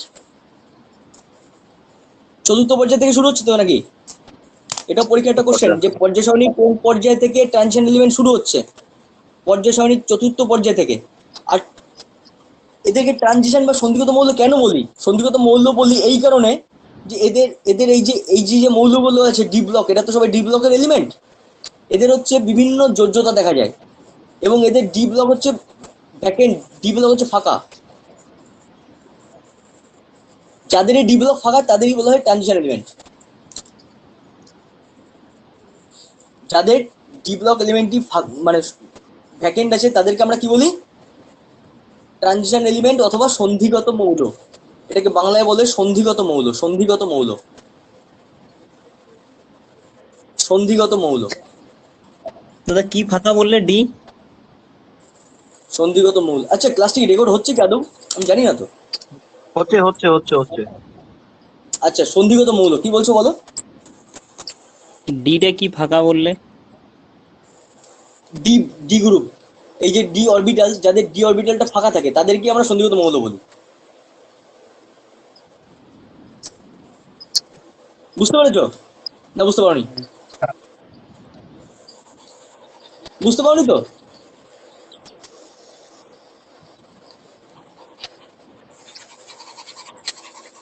দেখো, তা একটা তাহলে নাও, টাইটেনিয়ামটা করো। কপার, জিঙ্ক আর আয়রনেরটা আমরা বের করবো। ইলেকট্রনিক কনফিগারেশন, লাস্ট স্টেট গুলো বলো, 3s লাস্টের ইলেকট্রনিক কনফিগারেশন গুলো বলো, যারা বাড়িতে করেছে তারা বলো, করো তো। ইলেকট্রনিক কনফিগারেশন কত? Last state 4s, 4s2, 4s আর 2 বলো। 4s1 3d10। 3d10। জিঙ্কের হচ্ছে 4s2 3d10। আয়রনের কত? আয়রনের হচ্ছে 4s2 4s1 3d 5, তাই তো? 3d6। 4s2 3d 6, 4s2 3d 6। তো দেখো, জিঙ্কের হচ্ছে, জিঙ্ক গ্রুপ ডিতে আছে, আছে তো? জিঙ্ক, ক্যাডমিয়াম, এইচজি, এইচজি মানে কি? পারদ। এরা তিনজনই দেখো গ্রুপ ডিতে আছে, কিন্তু এদের ডি ব্লক ফুল। কপারেরও ডি ব্লক ফুল, আবার জিঙ্কেরও ডি ব্লক ফুল, আয়রনের ডি ব্লক ফুল ভ্যাকেন্ট। ডি ব্লক ফুল নয়, 10টা থাকলে ফুল হয়, ফুল নয়। 10টা থাকলে ফুল হতো, যেহেতু ফুল নয় সেই জন্য তোমার আয়রনকে আমরা বলি সন্ধিগত মৌল। শুধু আয়রন নয়, এই আয়রনে কি হয়, আয়রনের যেহেতু ডি ব্লক থেকে বিভিন্ন রকম ইলেকট্রন, ডি থেকে ইলেকট্রন বেরোতে পারে, যখন দেখো এখন অ্যাকচুয়ালি কি হয়, এখন আয়রন তো একটা কিছুর সঙ্গে রিয়াকশনের অংশ, অ্যাকচুয়ালি সবকিছু আসে রিয়াকশনে পার্টিসিপেটের, মানে পার্টিসিপেটের উপর বেস করে। তো আয়রন অক্সিজেনের সঙ্গে রিয়াকশন করে, আয়রন আরো অনেক কিছুর সঙ্গে রিয়াকশন করে। তো কখনো কখনো আয়রনের যোজ্যতা আমরা দেখি 2 হয়, কখনো কখনো দেখি 3 হয়, মানে কখনো ফেরাস হয়, কখনো ফেরিক হয়। যোজ্যতা 3 হলে বলি ফেরিক, যোজ্যতা 2 হলে বলি ফেরাস। কেন হয়? কারণ কখনো ইলেকট্রনের ডি ব্লক থেকে বেরিয়ে যেতে পারে, আবার এস ব্লক থেকেও দুটো ইলেকট্রন বেরিয়ে যেতে পারে। সর্ববহিস্থ কক্ষ থেকে তো ইলেকট্রনটা বের হয়। তো সর্ববহিস্থ কক্ষ থেকে যখন দুটো ইলেকট্রন বেরিয়ে গেল, এবার ডি ব্লকে তো টোটাল আয়রনের কটা আছে? আয়রনের টোটাল 6টা ইলেকট্রন আছে ডি ব্লকে, 6টা আছে। এই টোটাল 6টা ইলেকট্রন আছে। এই 6টা ইলেকট্রনের মধ্যে এই মনে করো আমি ধরলাম প্রথম লাস্টের কক্ষ থেকে দুটো ইলেকট্রন রিঅ্যাকশনে পার্টিসিপেট করেছে, মানে এই দুটো রিঅ্যাকশনে পার্টিসিপেট করেছে। এখন এই ডিতে পড়ে আছে 6টা, আর এসে কিছু নেই। তো এই ডিতেও কোনোভাবে যদি 5টা নিয়ে চলে আসতে পারে, তাহলে আয়রন তো আরো বেশি সুস্থির, হ্যাঁ কি না? তো সেই কারণে ডি থেকে কখনো কখনো ডি থেকে একটা বেরিয়ে গিয়ে এর যোজ্যতা 3 করে নেয়, কখনো কখনো 4s থেকে দুটো বেরিয়ে গিয়ে যোজ্যতা 2 করে নেয়। এই কারণে আয়রন, এই কারণে সন্ধিগত মৌলগুলোর একাধিক যোজ্যতা দেখা যায় এই ডি ব্লক এলিমেন্ট আনফিল্ড থাকার জন্য। কিন্তু জিঙ্ক আর কপারের ক্ষেত্রে একটু অন্যরকম হয়। জিঙ্ক আর কপারের ক্ষেত্রে কি হয় ব্যাপারটা? জিঙ্ক আর কপারের ক্ষেত্রে দেখো, জিঙ্কের ক্ষেত্রে হচ্ছে তোমার 4s2 3d10, আর কপারের ক্ষেত্রে হচ্ছে তোমার 4s1 3d10। তো দুটোই হচ্ছে তোমার এই, অ্যাকচুয়ালি আমি কি বললাম? আমি বললাম তোমার হচ্ছে এই যে টোটাল গ্রুপটা আছে ডি ব্লক এলিমেন্ট, এদের সন্ধিগত মৌল বলি। এটা হচ্ছে একটা জেনারেল স্টেটমেন্ট, কিন্তু সন্ধিগত মৌল হচ্ছে এদেরকে এই কট অব্দি সন্ধিগত মৌল বলা হয়। কারণ কপার আর জিঙ্ক অথবা সিলভার, ক্যাডমিয়াম অথবা সোনা, এইচজি, এদের কি ডি ব্লক ফাঁকা আছে? এদের তো ডি ব্লক ভর্তি। বুঝতে পারছো না? হ্যাঁ তো এদের যেহেতু ডি ব্লক ভর্তি, তাই এই 11 আর 12কে আমরা সন্ধিগত গ্রুপের মধ্যে ফেলবো না। বুঝতে পেরেছো? ডি ব্লকের এলিমেন্টকে আমরা সন্ধিগত মৌল বলবো, কিন্তু 11 আর 12 নম্বরকে বলবো না। কারণ হচ্ছে 11 আর 12তে ডি ব্লকের এলিমেন্ট ডিটা ফুল। এইটুকু বুঝতে পেরেছো? কি হলো, কথা বলছো? হ্যাঁ দাদা, হ্যাঁ হ্যাঁ হ্যাঁ। কিন্তু তোমায় যদি কখনো দেয় যে কপার 2+, কপার 2+, কপার 2+ মানে কি? কপার 2+ মানে 4s1, sorry 4s2 3d8, 3d8, হ্যাঁ তাই তো? 4s1 3d8, 4s1 4s তো 1, 3d9 হতো। 4s1 3d9 করা যেতে পারে, কিন্তু ডিতে তো 9টা থাকতে পারে না, তাহলে 4s2 3d8।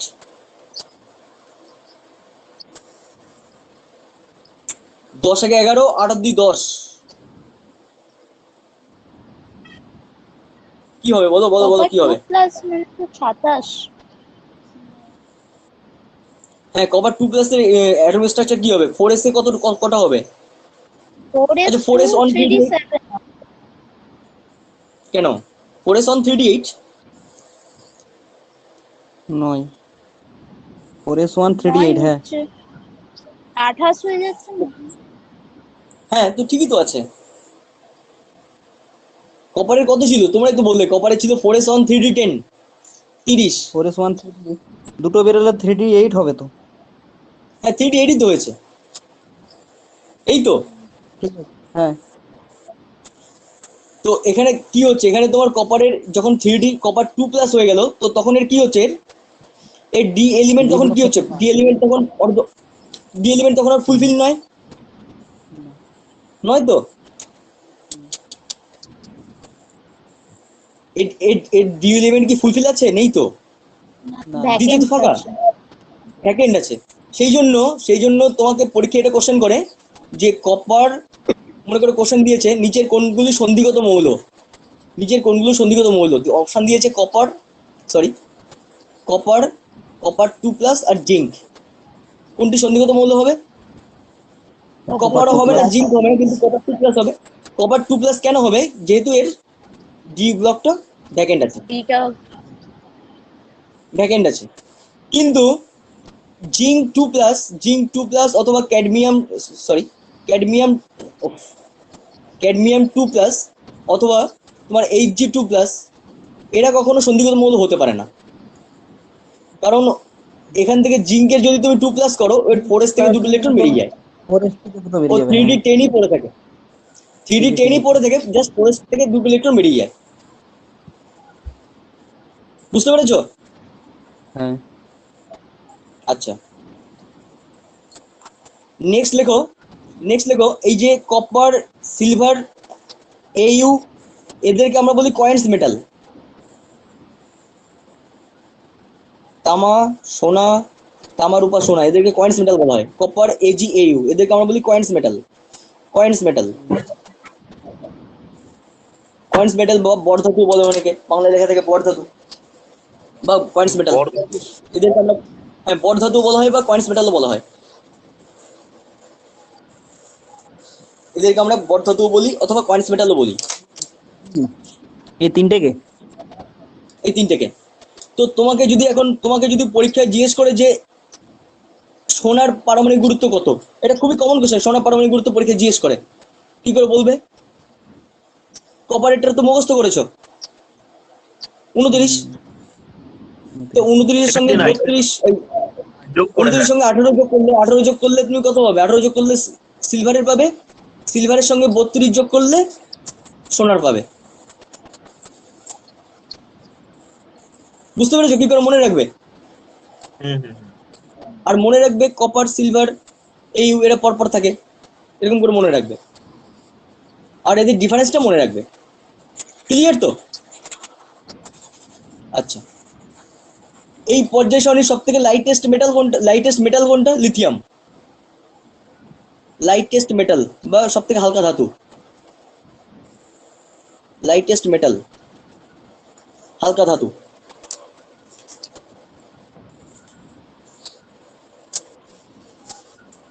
আর সব থেকে ভারী ধাতুকে? পারদ, অস্মিয়াম, অসমিয়াম। অসমিয়াম, অসমিয়ামটা কোথায় আছে? ওএস দেখো তো কোথায় আছে। এই যে সব থেকে ভারী ধাতু, হেভিয়েস্ট, সব থেকে ভারী ধাতু।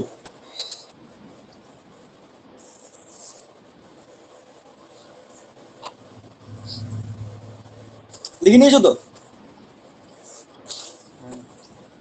আচ্ছা, নেক্সট হচ্ছে, এখানে দুটো আমি বলিনি তোমাদের, একটা হচ্ছে এই যে এখানে একটা আছে এই যে এলইউ, আর একটা হচ্ছে এল আর।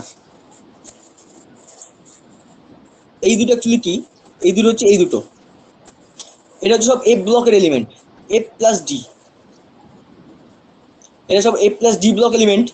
এদেরকে প্রথমটাকে আমরা বলি হচ্ছে ল্যান্থানাইট সিরিজ, তাই তো নাকি? অক্টিনাইড আর লক্টিনাইড। কি বলি আমরা? ল্যান্থানাইট সিরিজ ল্যান্থানাইড তো। আর হ্যাঁ, এই ল্যান্থানাইট হচ্ছে গ্রুপ 6, এই পর্যায় সারণীর 6 নম্বর শ্রেণী, 6 নম্বর পিরিয়ডকে আমরা বলি ল্যান্থানাইট সিরিজ, ল্যান্থানাইট। আর এই সপ্তম পর্যায়ের এই দেখো এই একটা খোপের মধ্যে কিন্তু এরা সবাই আছে, এই নিচের একটা খোপের অক্টানাইট। মধ্যে এই টোটাল পুরোটা আছে, আর এই খোপের মধ্যে এই পুরোটা আছে, কিন্তু এখানে তো দেখানো সম্ভব না, তাই এখানে দেখিয়েছে, বুঝতে পারলে? আর এই 7 নম্বরের এই এখানে যে 14টা আছে এদেরকে আমরা বলি অ্যাক্টিনয়েড সিরিজ, অ্যাক্টিনয়েড সিরিজ। বা ল্যান্থানাইটকে আমরা বলি বিরল মৃত্তিকা মৌল, বাংলায় বলে ল্যান্থানাইটকে বিরল মৃত্তিকা মৌল। এটা সিরিজটা মনে রাখবে, এই বিরল মৃত্তিকা মৌলে হচ্ছে ল্যান্থানাইট সিরিজ হচ্ছে তোমার। পিরিয়ড না গ্রুপ দাদা? হ্যাঁ বল। আপনার আমার পিরিয়ড না গ্রুপ? 6 নম্বর পিরিয়ড, আচ্ছা আচ্ছা। 6 নম্বর পিরিয়ডে ল্যান্থানাইট 6 নম্বর পিরিয়ডে 3 নম্বর সিরিজে, 3 নম্বর গ্রুপে। হ্যাঁ, 3 নম্বর গ্রুপে। এখানে টোটাল 14টি মৌল আছে, ওখানে টোটাল 14টি মৌল আছে। ওই 14টি মৌল হচ্ছে তোমার 58 থেকে 71 অব্দি, 58 থেকে 71 অব্দি। আর 7 নম্বর পিরিয়ডে তোমার ওই 3 নম্বর, এখানে হচ্ছে অক্টিনাইট সিরিজ, এখানেও 14টি আছে। এটা হচ্ছে তোমার থোরিয়াম বা 90 থেকে 103। 90 থেকে 103। হ্যাঁ দেখো, এইবার ওটা 58 থেকে কত দাদা বলে? 58 থেকে 71? হ্যাঁ 58 থেকে 71, শুধু 58 থেকে 71 না, প্লাস হচ্ছে এইগুলো, এই এলইউ এলআর, এই দুটো ইনক্লুডেড, এই দুটো included. Sorry, I am sorry. হ্যাঁ ঠিক আছে অ্যাকচুয়ালি ওটা এখানে দেখান, এটা এখানে এই পজিশনটা ইনকমপ্লিট পজিশনে একটা, এটা এখানে রিপ্রেজেন্ট করেনি। এখানে দেখে যেখানে একটা জায়গা ফাঁকা আছে, 56 থেকে 57 ফাঁকা আছে, 88 থেকে 103 ফাঁকা আছে, দেখতে পেয়েছো?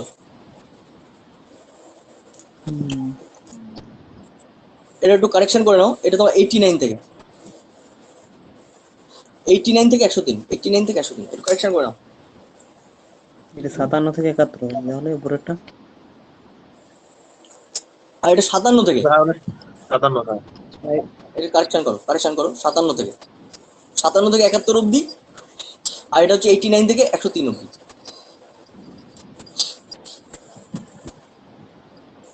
এটা হচ্ছে তোমার মোটামুটি একটা, হ্যাঁ বলো। ভর সংখ্যা তো না? না, ভর সংখ্যা কেন হবে? এগুলো সব অ্যাটমিক নাম্বার। গুরুত্ব কেন? অ্যাটমিক নাম্বার, এতক্ষণ ধরে কি পড়াচ্ছি? অ্যাটমিক নাম্বার, পারমাণবিক সংখ্যা, প্রোটন সংখ্যা, অ্যাটমিক নাম্বার।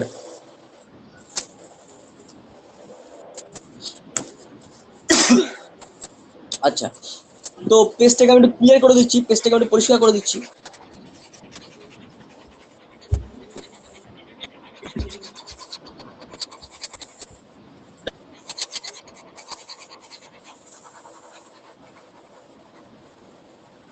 আচ্ছা, তোমাদের আমি রাত্রেবেলায় অথবা কালকে সকালবেলায় কোশ্চেন পেপার দিয়ে দেবো, সকাল থেকে টাইম পাবে রাত অবধি পড়ার জন্য। শনিবার রাত্রেবেলায় দুটো চ্যাপ্টার সলভ হবে, একটা অঙ্কের ওইটা আর একটা হচ্ছে কেমিস্ট্রির এই চ্যাপ্টার এবং এর আগের চ্যাপ্টারটা। এই দুটো কোশ্চেন একসঙ্গে দিয়ে দেবো আমি। শনিবার রাত্রেবেলায় তোমার বাড়িতে তো পড়বেই, প্লাস যেগুলো পারবে না আমি সলভ করে দেবো। আর রবিবার হচ্ছে পুরো 2 সপ্তাহে যতটা পড়ানো হয়েছে পরীক্ষা থাকবে, ফার্স্ট প্রাইজ 10 টাকা। আচ্ছা, তো চলো এবার আমরা এই পজিশনের কিছু প্রপার্টিস দেখবো। মোটামুটি এটা হচ্ছে পজিশনের একটা একটা ওভারলে। আচ্ছা বলো তো, এখানে এখানে এখানে যে একা বোরন ছিল, সরি একা অ্যালুমিনিয়াম ছিল মেন্ডেলিফের, মেন্ডেলিফের একা অ্যালুমিনিয়াম পরে কি নাম হয়েছে? গ্যালিয়াম। আরে এই যে যে গ্যালিয়াম, তিনটে না, গ্যালিয়াম। এই এই এই গ্যালিয়াম, জার্মেনিয়াম আর হচ্ছে তোমার ইন্ডিয়াম। সিলিকন, লিখো। Sorry gallium, germanium, scandium, scandium SC, scandium, scandium এই গ্রুপ ডিতে আছে, স্ক্যান্ডিয়াম, স্ক্যান্ডিয়াম এইগুলো তখন আবিষ্কার হয়নি। তো আবিষ্কার না হয় এইগুলো, এটার নাম দিয়েছিল একা অ্যালুমিনিয়াম, এটা একটা সিলিকন, আর এইটার নাম দিয়েছিল একা বোরন। পরে এইগুলো জানা গেছে যে এইগুলো এই এই জিনিস। যাক, এই তো গেল। এইবার আমরা পর্যবেক্ষণের বিভিন্ন প্রপার্টিস পড়বো। ধর্ম দিয়ে পর্যবেক্ষণ এদিক থেকে ওদিকে, এদিক থেকে ওদিকে গেলে কি হয় দেখো, ভালো করে লক্ষ্য করো। একটা পর্যবেক্ষণ লেফট থেকে রাইটে গেলে কি হয়? Left to right, left to right গেলে কি হয়? লেফট টু রাইটে কি হয়? লেফট টু রাইটে তোমার মনে করো পারমাণবিক সংখ্যা এরকম আছে, থাকে। 1s1 1s2, এটা তো লেফট টু রাইট। এই যে 1s1 1s2, মানে এখানে ইলেকট্রনের কক্ষপথ একটাই আছে, হাইড্রোজেন এটা এটা নিউক্লিয়াস, এখানে একটা ইলেকট্রন আছে হাইড্রোজেনের ক্ষেত্রে, হিলিয়ামের ক্ষেত্রে এটা নিউক্লিয়াস, এখানে দুটো ইলেকট্রন আছে হিলিয়াম। মানে কক্ষপথ সেম থাকে বা থেকে। এই এই 2 নম্বরের অর্থ কি? 2 নম্বরের অর্থ হচ্ছে এখানে দুটো কক্ষ আছে, এখানে 3টি কক্ষ, এখানে 4টি কক্ষ, 5টি কক্ষ, 6টি কক্ষ, 7টি কক্ষ। এর অর্থ হচ্ছে এটাই, 7 মানে 7টি কক্ষ। যে পর্যায়ে আছে তার ততগুলো কক্ষ আছে, এখানে সবার 7টি করে কক্ষ আছে, সবার 6টি করে কক্ষ আছে, তাই তো নাকি? শুধু ইলেকট্রন সংখ্যা আলাদা আছে, এই তো নাকি? কি হলো, কথা বলছো না কেউ? হ্যাঁ দাদা। আরে কথা বলতে হবে, কথা না বললে আমি কি করে বুঝবো আমি বোঝাতে পারছি কিনা? তো এবার কি হচ্ছে দেখো, কেন্দ্রে আমার নিউট্রন প্রোটন থাকে, এখানে কেন্দ্রে নিউট্রন প্রোটন আছে, পজিটিভ ইলেকট্রন নেগেটিভ ঘুরছে। তো বাদিক থেকে ডান দিকে যাচ্ছ, এখানে তোমার কক্ষ মানে কক্ষগুলো সেম, মানে কক্ষ সেম আছে কিন্তু ইলেকট্রনের সংখ্যা বেড়ে যাচ্ছে। ইলেকট্রনের সংখ্যা বেড়ে যাওয়ায় কি হয়, এই প্রোটন নিউক্লিয়ার আর ইলেকট্রনের প্রতি আকর্ষণ বলটাও বাড়ছে, তাই না? মনে করো লিথিয়াম আর বেরিয়াম, লিথিয়ামের কত? লিথিয়ামের হচ্ছে 2s1, বেরিয়ামের হচ্ছে 2s2, দুটোই সেম কক্ষ আছে, সেম কক্ষ আছে, কিন্তু লিথিয়ামে একটি ইলেকট্রন, বেরিয়ামে দুটো ইলেকট্রন। তো কেন্দ্রের প্রতি যার যত বেশি ইলেকট্রন তার আকর্ষণ বল তো তত বাড়বে বাদিক থেকে ডান দিক গেলে, নাকি? বাড়বে তো, বাড়বে না? বাড়ছে তো। হ্যাঁ বাড়বে।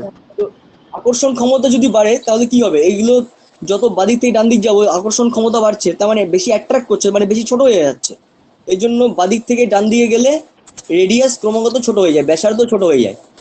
রেডিয়াস কি হয়? রেডিয়াস রেডিয়াস রেডিয়াস বা ব্যাসার্ধ ডিক্রিজ করে যাচ্ছে ক্রমাগত, বাদিক থেকে ছোট দিকে গেলে ছোট হয়ে যাচ্ছে। আর যত তোমার উপর থেকে যত নিচে যাবে তত কি হবে? হাইড্রোজেনের একটা কক্ষ, লিথিয়ামের দুটো কক্ষ, সোডিয়ামের 3টে কক্ষ, 3টে পর্যায় মানে 3টে কক্ষ, পটাশিয়ামের 4টে কক্ষ, ইলেকট্রনের। তো যত কক্ষ বাড়ছে তত রেডিয়াসও বাড়ছে, তার মানে উপর থেকে নিচে গেলে রেডিয়াস বাড়বে, sorry radius increasing, radius increasing. যত বাদিক থেকে যত ডান দিকে যাব তত রেডিয়াস আস্তে আস্তে কমে যাবে, যত উপর থেকে যত নিচে যাবো রেডিয়াস তত বেড়ে যাবে। আকর্ষণ ক্ষমতা তাহলে কম রেডিয়াস, হচ্ছে। হ্যাঁ আকর্ষণ ক্ষমতাটা কি কম হবে? আকর্ষণ ক্ষমতা তো দরকার নেই এখানে এক্সপ্লেন করার জন্য, এখানে আকর্ষণ ক্ষমতা কমে যাবে। তার কারণ হচ্ছে মনে করো এখানে হাইড্রোজেনের নিউক্লিয়াস একটা, এটা নিউক্লিয়াস, এটা হাইড্রোজেন, এর বাইরের পক্ষে একটা ইলেকট্রন আছে, এটা সোডিয়াম, সোডিয়াম এটা নিউক্লিয়াস, সোডিয়ামের এখানে বাইরের কক্ষে কটা ইলেকট্রন আছে? এই কক্ষে দুটো ইলেকট্রন আছে। তারপরে কক্ষে আচ্ছা sorry I am sorry, sodium না, এটা লিথিয়াম, মনে করো লিথিয়াম, এটা হাইড্রোজেন, এটা লিথিয়াম। তারপরের কক্ষে একটা ইলেকট্রন আছে, একটা ইলেকট্রন আছে। এরপরে তুই যদি সোডিয়ামের আছে, এটা নিউক্লিয়াস, বাইরের কক্ষে দুটো, তারপরে কত, 8টা, 8 আর 2 10টা, তারপরে কক্ষে একটা আছে, 11টা। তো আস্তে আস্তে এর সাইজটা বেড়ে যাচ্ছে না, কক্ষ বাড়ছে মানে তো সাইজও বাড়ছে। তার মানে এটাই বলছি, এখানে উপর থেকে নিচে গেলে সাইজ বাড়ছে, উপর থেকে নিচে গেলে রেডিয়াস বাড়ছে মানে সাইজও বাড়ছে। আর যত বাদিক থেকে যত ডান দিয়ে যাচ্ছি, রেডিয়াস কমছে মানে সাইজও কমে যাচ্ছে। বুঝতে পেরেছিস?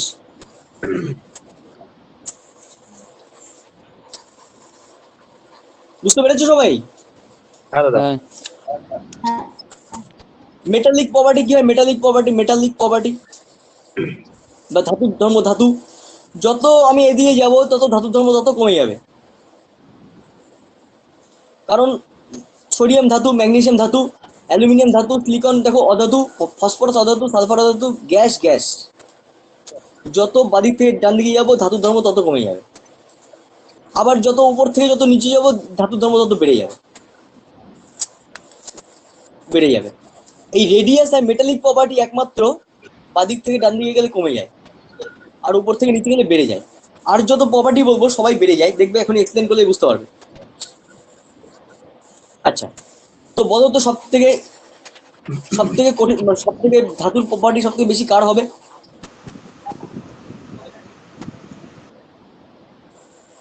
সব থেকে ধাতুর প্রপার্টি সব থেকে বেশি কার হবে? এই ফ্রাঙ্কিয়ামের, এফআর, আর তাই তো। আর সব থেকে অধাতুর প্রপার্টি কার বেশি হবে? এই ইউএস বা অর্টিনিয়াম বা যা খুশি তাই বলতে পারো তুমি।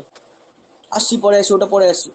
সব থেকে বেশি তোমার ধাতুর প্রপার্টি, আর ধাতুর প্রপার্টি যত বেশি হবে তত এর ধাতু কি হয়? ধাতু মানে তার মুক্ত ইলেকট্রন থাকবে, তাই না? মুক্ত ইলেকট্রন দেখো, এর প্রত্যেকটার বাইরের কক্ষে একটা করে ইলেকট্রন আছে।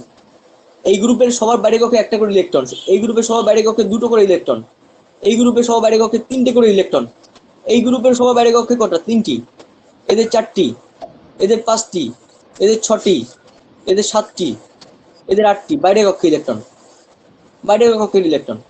তো বাইরের কক্ষে ইলেকট্রন অ্যাক্টিভ থাকার অর্থ আমি যদি একটা ইলেকট্রন দিয়ে দিই, দুম করে পজিটিভ হয়ে যাবে,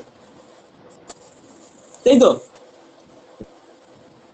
পজিটিভ হয়ে যাবে। এই জন্য ফ্রাঙ্কিয়ামকে বলে সব থেকে ধনাত্মক বা পজিটিভ আয়ন, সব থেকে হাইয়েস্ট পজিটিভ আয়ন হচ্ছে তোমার এই ফ্রাঙ্কিয়াম বা এফআর। লিখে রাখো, সব থেকে মেটালিক প্রপার্টি সব থেকে বেশি হচ্ছে ফ্রাঙ্কিয়ামের, আর সব থেকে হালকা ধাতু হচ্ছে লিথিয়াম। এটা তো গেল metallic property. Metallic Metallic প্রপার্টিটা property বেশি আর কি বলে দাদা? মেটালিক প্রপার্টি বেশি আর আয়োনাইজেশন এনার্জি দেখ, হেডিং দিয়ে আয়োনাইজেশন এনার্জি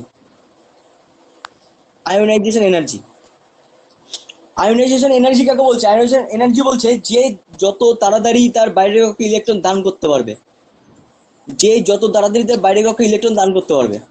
এবার দেখ, এর একটা ইলেকট্রন আছে, এর দুটো ইলেকট্রন আছে, এর 3টে, এর 4টে, এরকম করতে করতে এর 10টা, এর আবার এখানে 3টে, এর বাইরের কক্ষে 4টি ইলেকট্রন, এর বাইরের কক্ষে 5টা ইলেকট্রন, এরকম করতে তো পারছে। তো যার বাইরের কক্ষে যত কম ইলেকট্রন থাকবে সে তত কম ডোনেট করে তো সুস্থির হতে পারবে, হ্যাঁ কি না?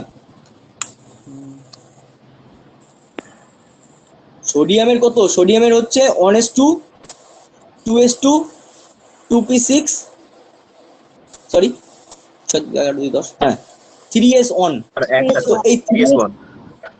হ্যাঁ 3s1, এই একটা ইলেকট্রন যদি সোডিয়াম ডোনেট দিতে পারে তাহলে সোডিয়াম তো সুস্থির হয়ে গেল, সোডিয়াম প্লাস। হ্যাঁ। আর দেখ, যদি ম্যাগনেসিয়ামকে যদি নিই, ম্যাগনেসিয়াম 12, তাহলে 1s2 2s2 2p6 3s2। তো তো এবার আমার একটা কথা বল, দুটো ইলেকট্রন কি দান করতে বেশি কষ্ট না একটা ইলেকট্রন দান করতে বেশি কষ্ট? দুটো। দান করবি তো তুই, দান করতে কোনটা কষ্ট কম হবে তোর? একটা দান করতে কম কষ্ট তো নাকি? তো যেটা দান করতে যত কম কষ্ট, তো আমার তার এনার্জি তত কম লাগছে। বুঝতে পেরেছিস? হ্যাঁ। সেই জন্য বলছি এই আয়নেশন এনার্জি যত এদিক থেকে এদিকে যাচ্ছিস তত ইলেকট্রন সংখ্যা বাড়ছে, মানে কি হচ্ছে, আয়নেশন এনার্জিটা বাড়ছে। তার মানে বাদিক থেকে লেফট টু রাইট গেলে বাড়বে, ইনক্রিজিং ইনক্রিজিং বা পজিটিভ। এর ক্যাটায়ন মানে এটার ফিজিক্যাল সিগনিফিকেন্স কি? ফিজিক্যাল সিগনিফিকেন্স হচ্ছে এর ক্যাটায়ন সৃষ্টি করার ক্ষমতাটা কি হবে, কমে যাবে। ক্যাটায়ন সৃষ্টি করার ক্ষমতা কমে যাবে। ক্যাটায়ন সৃষ্টি করা, ক্যাটায়ন মানে কি? ক্যাটায়ন মানে হচ্ছে এক্স পজিটিভ, এটা ক্যাটায়ন। এই ক্যাটায়ন সৃষ্টি করার ক্ষমতা কি হবে, কমে যাবে যত বাদিক থেকে ডান দিকে যাবি। আর যত উপর থেকে যত নিচে যাবি, উপর থেকে যত নিচে বাড়বে। নিচে যাবি তত কি হবে, তত কি হবে, তত হচ্ছে না, তত কমে যাবে, আয়নেশন এনার্জিটা কমে যাবে। কমে যাবে, কমে যাবে। এনার্জি কমে যাবে কিন্তু তো ক্যাটায়ন ক্যাটায়ন সৃষ্টি হওয়ার প্রবণতা বেড়ে যাবে। বাড়বে। বুঝতে পেরেছো কারণটা কি? কারণ তুমি যখন উপর থেকে নিচে যাচ্ছ তখন তো কক্ষপথ বাড়ছে। কক্ষপথ বাড়ার ফলে তোমার নিউক্লিয়াসের সঙ্গে বাইরের কক্ষে ইলেকট্রনের আকর্ষণ বলও কমছে। আকর্ষণ বল যদি কমতে থাকে তাহলে বাইরের কক্ষের ইলেকট্রন দুম করে দান করে দিতে পারবে। আর দুম করে দান করে দিতে পারলে দুম করে ক্যাটায়ন সৃষ্টি হয়ে যাবে। এই জন্য ফ্র্যাঙ্কিয়াম হচ্ছে সব থেকে হাইয়েস্ট তোমার এর এর আয়নেশন এনার্জি। এর আয়নেশন এনার্জি কি? এর আয়নেশন এনার্জি সব থেকে কম। আয়নেশন এনার্জি সব থেকে কম হচ্ছে ফ্র্যাঙ্কিয়ামের, কিন্তু এর ক্যাটায়ন সৃষ্টি করার প্রবণতা সব থেকে বেশি। যার এনার্জি যত কম লাগবে সে তত তাড়াতাড়ি ক্যাটায়ন হতে পারবে। এই হচ্ছে মোদ্দা কথা। যে যত যে যত ইজিলি ইলেকট্রন ডোনেট করতে পারবে তার এনার্জি তত কম। এবার তার যত এনার্জি যত কম লাগবে তার ওই ক্যাটায়নে পরিণত হওয়ার ক্ষমতাটা তত বাড়বে। বুঝতে পেরেছো? হ্যাঁ। নেক্সট হেডিং দাও ইলেকট্রন অ্যাফিনিটি। ইলেকট্রন আসক্তি। ইলেকট্রন অ্যাফিনিটি,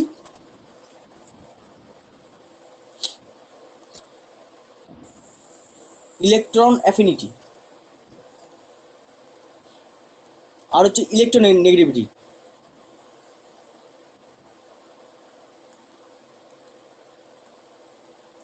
দুটো একই জিনিস প্রায়। এর ওই সেম কেস হয়, তুমি যত লেফট টু রাইট যাবে বেড়ে যাবে, বাড়বে, আর ওপর থেকে নিচে গেলে কমবে। মনে রাখবে যত ধরনের প্রপার্টি আছে, সেই ইলেকট্রন অ্যাফিনিটি হোক, ইলেকট্রন নেগেটিভিটি হোক, বা আয়োনাইজেশন এনার্জি হোক, এই সব কিছু লেফট টু রাইট বেড়ে যাবে, উপর থেকে নিচে কমে যাবে।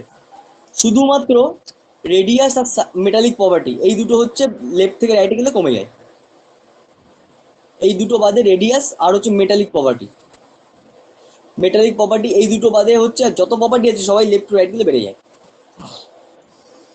তো তোমার যদি পরীক্ষা বলে যে ফ্লোরিন, ক্লোরিন, ব্রোমিন, আয়োডিন এদের ইলেকট্রন নেগেটিভিটি অনুসারে সাজাও, কি লিখবে? আয়োডিনের সব থেকে বেশি ইলেকট্রন নেগেটিভিটি, তারপরে ব্রোমিন, তারপরে ক্লোরিন, তারপরে ফ্লোরিন। তখন কি বললাম, নিচ থেকে উপরে গেলে কি, সরি উল্টো লিখে ফেলেছি, একদম উল্টো লেখা হয়ে গেছে। সব থেকে বেশি কার? সব থেকে বেশি হচ্ছে ফ্লোরিনের। ওপর থেকে নিচে তো কমবে নাকি? সব থেকে বেশি ফ্লোরিন, তারপরে ক্লোরিন, তারপরে ব্রোমিন, তারপরে আয়োডিন। এটা হচ্ছে ইলেকট্রন নেগেটিভিটি ক্রম। ওপর থেকে যত নিচে যাবো তত কমে যাবে, আয়োনেশন এনার্জিও তত কমে যাবে, আর তোমার ইলেকট্রন অ্যাফিনিটি বা ইলেকট্রন আসক্তি, এটাকে বাংলায় বলে ইলেকট্রন আসক্তি, সেটাও তত কমে যাবে। বুঝতে পেরেছো? আচ্ছা তোমরা লিখছো তো? হ্যাঁ। হ্যাঁ, লিখছি লিখছি। হ্যাঁ লিখছি। সবাই লিখলে ভালো, না লিখলে আর কি করব বলো? এইটা নোটস। লিখ। আচ্ছা একটা কাজ করতে পারি, একটা হ্যান্ড রিটেন নোটস দেখো যদি আগে কারো কাছে থাকে। অভিজিৎ পণ্ডিত ভাই আছে তোমার কাছে? আচ্ছা আছে। আগের নোটসটা আছে যেটা লিখে লিখে দিয়েছিলাম? হ্যাঁ আচ্ছা আছে। তো ওই নোটসটা যদি দেখো, যদি অ্যাকচুয়ালি কি হয়, নিজে নিজে লিখে নিলে ভালো হয়। আচ্ছা যাও, এই গল্প করতে গেলে আমার টাইম চলে যাচ্ছে, গল্প করার টাইম নেই। টাইমটা একটু দেখে নি, 1 মিনিট। আর টাইম বেশি হয়নি, টাইম ঠিক আছে। আচ্ছা, তো কি কি পড়ালাম তো ভুলে গেছি, কিছু বাদ যদি চলে যায়। ফাইনালাইজেশন এনার্জিটা বললে। হ্যাঁ তো ঠিক আছে, মোটামুটি এই প্রপার্টিগুলো জেনে রাখো। আচ্ছা, এইবার তোমার যদি ধরো পরীক্ষায় দিল যে oxygen oxygen, fluorine, sulphur, chlorine. এদের ইলেকট্রোনেগেটিভিটি বা ইলেকট্রন অ্যাফিনিটি অনুসারে ইনক্রিজিং অর্ডারে সাজাও, সরি ডিক্রিজিং অর্ডারে সাজাও, ডিক্রিজিং অর্ডারে সাজাও। কি করবে? সব থেকে বেশি কার হবে এখানে?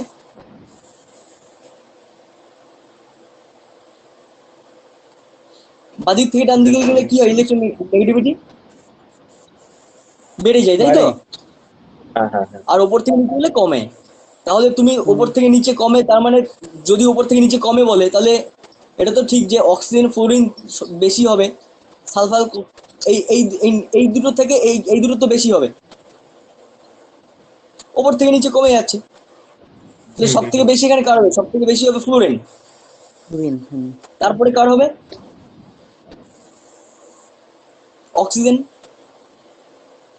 তারপরে কার হবে? ক্লোরিন। Negativity chlorine. তারপরে কার হবে? সালফার। এই বুঝতে পারলে কিভাবে করলাম? এই দুটোর মধ্যে সব থেকে বেশি কার? এই উপরের দুটো, কারণ কি উপর থেকে নিচে গেলে কমে যায়। এটা দুজন, এই দুজনের উপরে আছে, তো ফ্লোরিন সব থেকে বেশি। তো ফ্লোরিন তারপর অক্সিজেন হলো। এইবার এই দুটোর মধ্যে কার কোনটা বেশি হবে? এই দুটোর মধ্যে অবভিয়াসলি আবার এদিক থেকে এদিকে গেলে কি হয়? বেড়ে যায়। তাহলে ক্লোরিনের বেড়ে বেশি যাচ্ছে। হবে, সালফারে কম হবে। আচ্ছা। তার জন্য ক্লোরিনকে আগে লিখেছি, তারপরে সালফারকে লিখেছি। বুঝতে পেরেছো? এরকম তোমাকে হুম হুম পরপর সিরিজও দিতে পারে, আর এরকম মিক্স করেও দিতে পারে। যদি মিক্স করে দেয় এই ফান্ডটা ইউজ করবো, আর তাতে দিলে তো হয়ে গেল। এইবার তোমাদের কিছু ইম্পর্টেন্ট এলিমেন্ট বলছি, এই এলিমেন্ট সম্পর্কে কিছু লিখে নাও। কিছু ইম্পর্টেন্ট এলিমেন্ট, কিছু ইম্পর্টেন্ট এলিমেন্ট বলছি। যেমন ধরো কিছু রেডিও অ্যাক্টিভ এলিমেন্ট। এক মিনিট।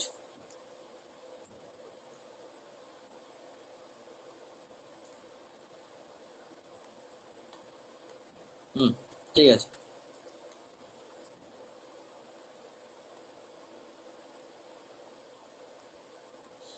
কিছু রেডিও অ্যাক্টিভ এলিমেন্ট এবং তাদের ব্যবহার।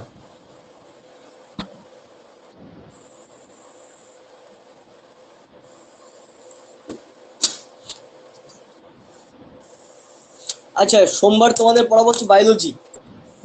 সোমবার এর পরের সপ্তাহে পুরোটা বায়োলজি পড়াবো, তারপরের সপ্তাহে পুরোটা ফিজিক্স পড়াবো, তারপরের সপ্তাহে আবার পুরোটা কেমিস্ট্রি পড়াবো। এরকম এক সপ্তাহ করে পরপর আমরা এগোবো। তো তোমার কি হবে? একটা সাবজেক্ট এগিয়ে যাবে, একটা সাবজেক্ট পিছিয়ে যাবে। ঠিক আছে? একটা সিলেবাস দেওয়া আছে, দেখবে ওই সিলেবাস অনুসারে আমরা এগোবো। আর তোমাদের কাছে রিকোয়েস্ট করবো, আমার যে অন্য একটা গ্রুপ আছে, ওই গ্রুপে অনেক ভিডিও আছে, ভিডিওগুলো একটু দেখে নিও। তাহলে কি ওটা হবে? ওই তোমরা গ্রুপটা একটু এগিয়ে যাবে। ভেঙে যাচ্ছে। ওই গ্রুপটাতে আর দেখা যাচ্ছে না কিছু। কোন গ্রুপে দেখা যাচ্ছে না কিছু? ও সিএইচএসএল সিজিএল ঢুকছি, বের করে কেন, দিচ্ছে ওখানে কেন। রেকর্ডিং আছে না? রেকর্ডিং গুলো দেখতে পাচ্ছি না তো। দেখতে পাচ্ছ না? না, আজকে একবার ট্রাই করছিলাম। আচ্ছা ঠিক আছে, আমি ওয়েবসাইটের লিঙ্ক দিয়ে দেবো, লিঙ্ক থেকে দেখে নিও, ঠিক আছে? আচ্ছা, আয়োডিনের হচ্ছে আয়োডিন, যার আয়োডিনের কত কত পরমাণু ক্রমাঙ্ক কত আয়োডিনের? আয়োডিন। বলো। খোলাই থাক, পজিশনটা খোলাই থাক। 36, 36 আর তোমার 18, তার মানে 54, তাই তো?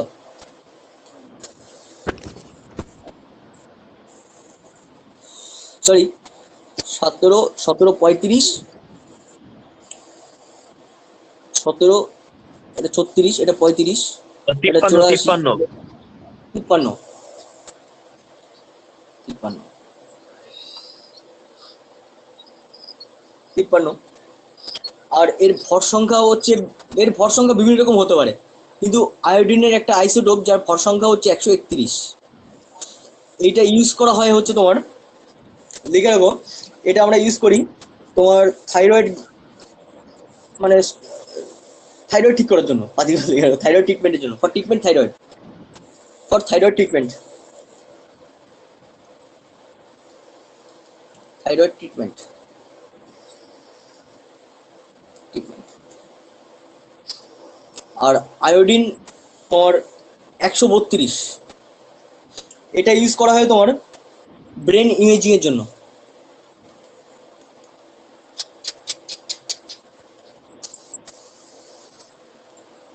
দেখবে এরকম একটা মেশিন থাকবে, মেশিনের মধ্যে মাথাটাকে ঢুকিয়ে দেয়, ও তো স্ক্যান করে বিভিন্ন ডেটা ফেটা আসে, ওইটাকে আমরা ব্রেন ইমেজিং বলি।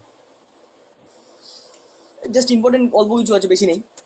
তারপরে যেমন ধরো তোমার কোবাল্ট 60, ওপরে লিখছি, ওপরেটা হচ্ছে ভর সংখ্যা।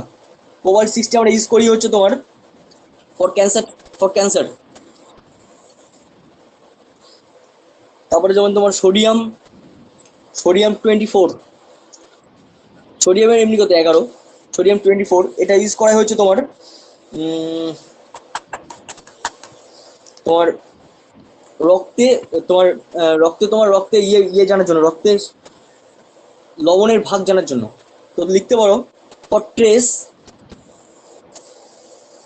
Trace salt in blood.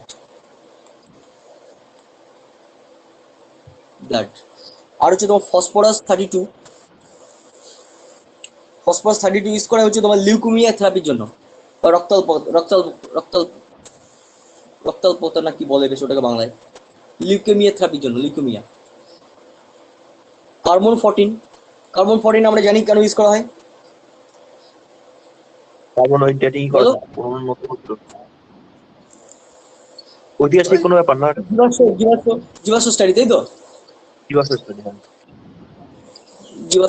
জীবাশ্মদের বয়স নির্ণয়ের জন্য।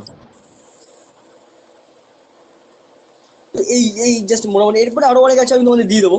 আর কিছু ইম্পর্টেন্ট মৌল লিখে রাখো। ও আচ্ছা, তোমাদের একটা জিনিস বলতে ভুলে গেছি, আর দুটো ইম্পর্টেন্ট টপিক এই বলতে বলতে মনে পড়লো, এটা বললেই মোটামুটি শেষ হয়ে যাবে। একটা লিখে রাখো, কিছু মেটালের অক্সাইডের ব্যবহার, কিছু metallic oxide and their use. প্রথম লিখে রাখো ফেরাস অক্সাইড, FeO। আমি জাস্ট কমন গুলো বলছি, আরো অনেক আছে, আরো অনেক অন্য সময় পড়াবো। ফেরাস অক্সাইড এটা জাস্ট পজিশন রিলেটেড, তাই পড়াচ্ছি। ফেরাস অক্সাইড এটা হচ্ছে তোমার গ্রিন গ্লাস তৈরিতে ব্যবহার করা হয়। গ্রিন গ্লাস, কাচের রং সবুজ করতে ফেরাস অক্সাইড। আর ফেরিক অক্সাইড কেন ইউজ করা হয়? Ferric oxide Fe2O3, ferric oxide, এটা হচ্ছে ferric oxide. Ferric oxide use করা হচ্ছে তোমার জুয়েলারি রাফের জন্য। কি দা Sorry. এটা? Jewellery rough. ঘষার জন্য, তাই তো? আরো ইউজিএইচ, জুয়েলারি রাফ। তারপরে আরো অনেক মেটাল আছে, লিখে রাখো যেগুলো বেশি ইম্পর্টেন্ট। যেমন ধরো তোমার সিলভার নাইট্রেট, ডিএন হচ্ছে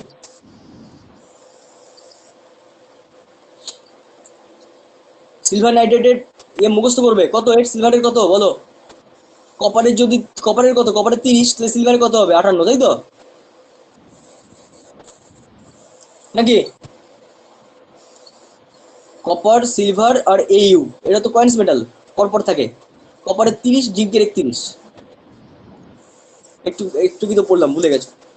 তো এটা সিলভার নাইট্রেট, কপারের কত? কপার তো 29 না? 29, তাহলে বলো 29। আচ্ছা, কপারের 29, ঠিক আছে, কারেক্ট করে নাও, আমারও ভুল হতে পারে। কপারের 29 যদি হয়, তাহলে সিলভারের কত? 57। 47 না, 47 না, 47 হবে তো দা। 47। 47 ও হ্যাঁ, 47।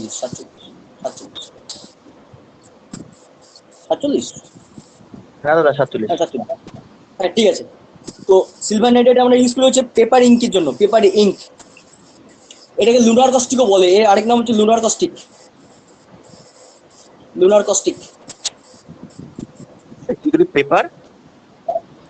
পেপার ইঙ্ক, কালি পেনে কালি লিখি না আমরা, পেপার ইঙ্ক।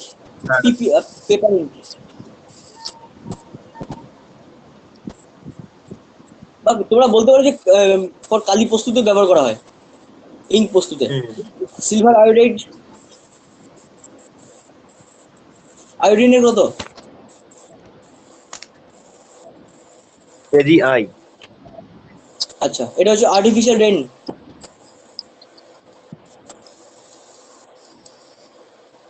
আর্টিফিশিয়াল ডেন ইউজ করি।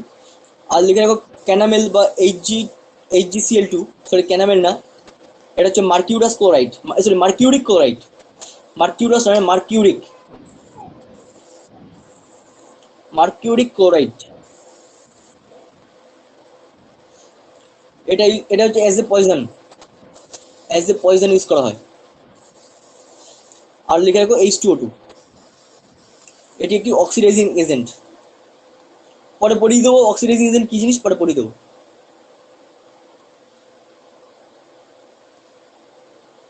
এই মোটামুটি। আচ্ছা, তুমি পটাশিয়াম সম্পর্কে কপার 229, কপার 29 আর Ag47, ওটা কি বললে?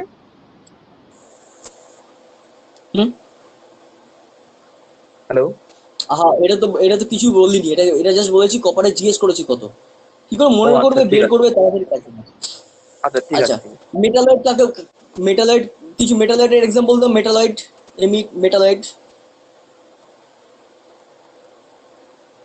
মেটালয়েড বা ধাতু গল্প, তাই তো? হুম। যাদের ধাতু অধাতু সবার ধর্মে বর্তমান, এক্সাম্পল দাও তো। Boron, for example arsenic. Boron কেন?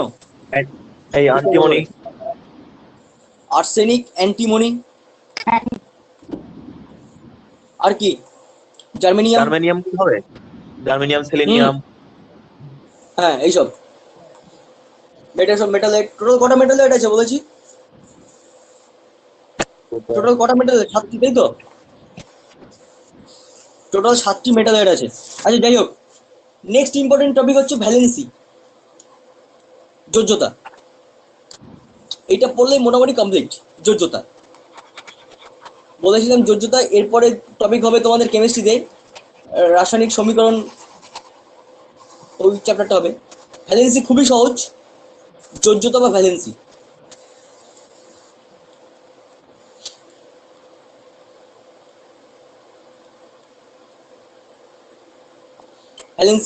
ভ্যালেন্সি কি করে বের করে? ভ্যালেন্সি বের করার একটা ট্রিক্স আছে, একটা ফর্মুলা আছে। সেটা হচ্ছে কোনো ইলেকট্রনের সর্ববহিস্থ কক্ষে যে কটি ইলেকট্রন আছে, সরি কোনো ইলেকট্রনের না, কোনো এলিমেন্টের, মানে হাইড্রোজেনের সর্ববহিস্থ কক্ষে কটা ইলেকট্রন আছে? 1টি। হিলিয়ামের, এই যেমন বেরিলিয়ামের কটা আছে? 2টি। যেমন ধরো নিয়নের কটা আছে? 8টি। যেমন ধরো পটাশিয়ামের 1টি আছে। এটা গ্যালিয়ামের কটা আছে? 3টি আছে সর্ববহিস্থ কক্ষে। তো এই সর্ববহিস্থ কক্ষে যে কটি ইলেকট্রন থাকে, কি বলছি, সর্ববহিস্থ কক্ষে যে কটি ইলেকট্রন থাকে ইন জেনারেল 8 থেকে যদি বিয়োগ করে দাও সেই কটি ইলেকট্রনকে, তবে আমরা যোজ্যতা পেয়ে যাই। কিন্তু একটু গল্প আছে, এটুকু বলে শেষ নয়, গল্প আছে। গল্পটা কেমন? এই যেসব লাস্টের কক্ষে যাদের একটা করে ইলেকট্রন আছে, বা একটা একটা একটা দেখো, এরকম একটা ব্রিজ বানিয়ে নাও, একটা ব্রিজ বানাও 1 to 4 to 8, ঠিক আছে? তো যাদের লাস্টের কক্ষে ইলেকট্রন 1 থেকে 4-এর মধ্যে, মানে 1 2 3, যাদের লাস্টের কক্ষের ইলেকট্রন 1 2 3, যাদের লাস্টের কক্ষের ইলেকট্রন একটা অথবা দুটো অথবা 3টে, তাদের লাস্টের কক্ষে যে কটি ইলেকট্রন আছে সে কটি হচ্ছে তার যোজ্যতা। তাহলে এই গ্রুপের যোজ্যতা 1, এই গ্রুপের যোজ্যতা 2, এই গ্রুপের যোজ্যতা 3, যোজ্যতা 2, যোজ্যতা 1। কেন? কারণ হচ্ছে ওই তিনটি ইলেকট্রন দেখো, ওদের কাছে নিষ্ক্রিয় হওয়ার জন্য দুটো অপশন আছে। বাইরের কক্ষে 1টা 2টো 3টে, দুটো অপশন। একটা হচ্ছে আইডিয়ার ও বাইরের কক্ষে আরো ইলেকট্রনে ভর্তি করবে, অথবা ওই 3টি ইলেকট্রন ছেড়ে দেবে। মনে করো কারো বাইরের কক্ষে 3টি ইলেকট্রন আছে, ওর কাছে দুটো অপশন, আইডিয়ার বাইরে থেকে 5টা ইলেকট্রন নিয়ে ও নিষ্ক্রিয় হবে, অথবা এই 3টি ইলেকট্রন ছেড়ে দিয়ে ও নিষ্ক্রিয় হবে। সবাই চায় কেমিক্যাল রিঅ্যাকশনে পার্টিসিপেট করার উদ্দেশ্যই হচ্ছে, বা রাসায়নিক বিক্রিয়ায় পার্টিসিপেট করার উদ্দেশ্যই হচ্ছে আমি সুস্থির হব, সেই আশায়। তো এখন কারো বাইরের কক্ষে 3টি ইলেকট্রন আছে, এ কি করতে পারে? এই বাইরের কক্ষ থেকে 5টি ইলেকট্রন নিয়ে নিজেকে সুস্থির করতে পারে, টোটাল 8টা, অথবা এই 3টে দিয়ে ওর বাইরের কক্ষে ফাঁকা করে দিয়ে সুস্থির হতে পারে।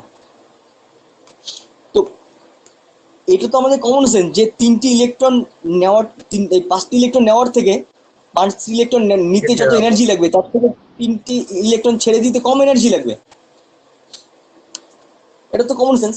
সেই কারণেই এই 1 থেকে 3 অবধি 1 2 3 যে সমস্ত মৌলের বাইরের কক্ষে 1টা 2টো 3টি ইলেকট্রন আছে তাদের যোজ্যতা এই 1 2 3ই হয়। কিন্তু যাদের যোজ্যতা এই 4 থেকে 8 মানে সরি যোজ্যতা নয়, যাদের বাইরের কক্ষে ইলেকট্রন এই 4 থেকে 8 এর মধ্যে আছে, 4 থেকে 8 এর মধ্যে আছে, মানে ফর এক্সাম্পল 5টা থাকতে পারে, 6টা থাকতে পারে, 7টা থাকতে পারে, 8টা থাকতে পারে, তাদের তাদের তাদের ভ্যালেন্সি হচ্ছে, তাদের এখন ইলেকট্রন নিয়ে নিতে পারলে তাদের শান্তি। এখানে মনে করো একজনের 5টা আছে বাইরের কক্ষে, এই 5টা ছেড়ে দেওয়ার থেকে 3টে তো নিয়ে নেওয়া সোজা যদি 8টা সুস্থির হয়, তাই তো? তো সে কারণে কি করে, সে কারণে বাইরে থেকে 3টে ইলেকট্রন নিয়ে যেহেতু সুস্থির হতে পারে, তাই এই 4-এর পর থেকে যাদের হবে তাদের থেকে আমি 8-এর থেকে সেই নাম্বারটাকে বিয়োগ করে দেবো। ফর এক্সাম্পল যদি আমি বলি নাইট্রোজেনের ভ্যালেন্সি কত, তো নাইট্রোজেনের সর্বস্থ কক্ষে কটা ইলেকট্রন আছে? 5টি, তাহলে 8 - 5 মানে 3। যদি বলি অক্সিজেনের ভ্যালেন্সি কত, তাহলে অক্সিজেনের ভ্যালেন্সি হবে 8 - 6 মানে 2। ফ্লোরিনের ভ্যালেন্সি কত? 8 - 7 মানে 1। আর একটা নির্দিষ্ট গ্রুপের ভ্যালেন্সি একই রকম হয়, ভ্যালেন্সি কখনো চেঞ্জ হয়, একটা গ্রুপের ভ্যালেন্সি ফিক্সড।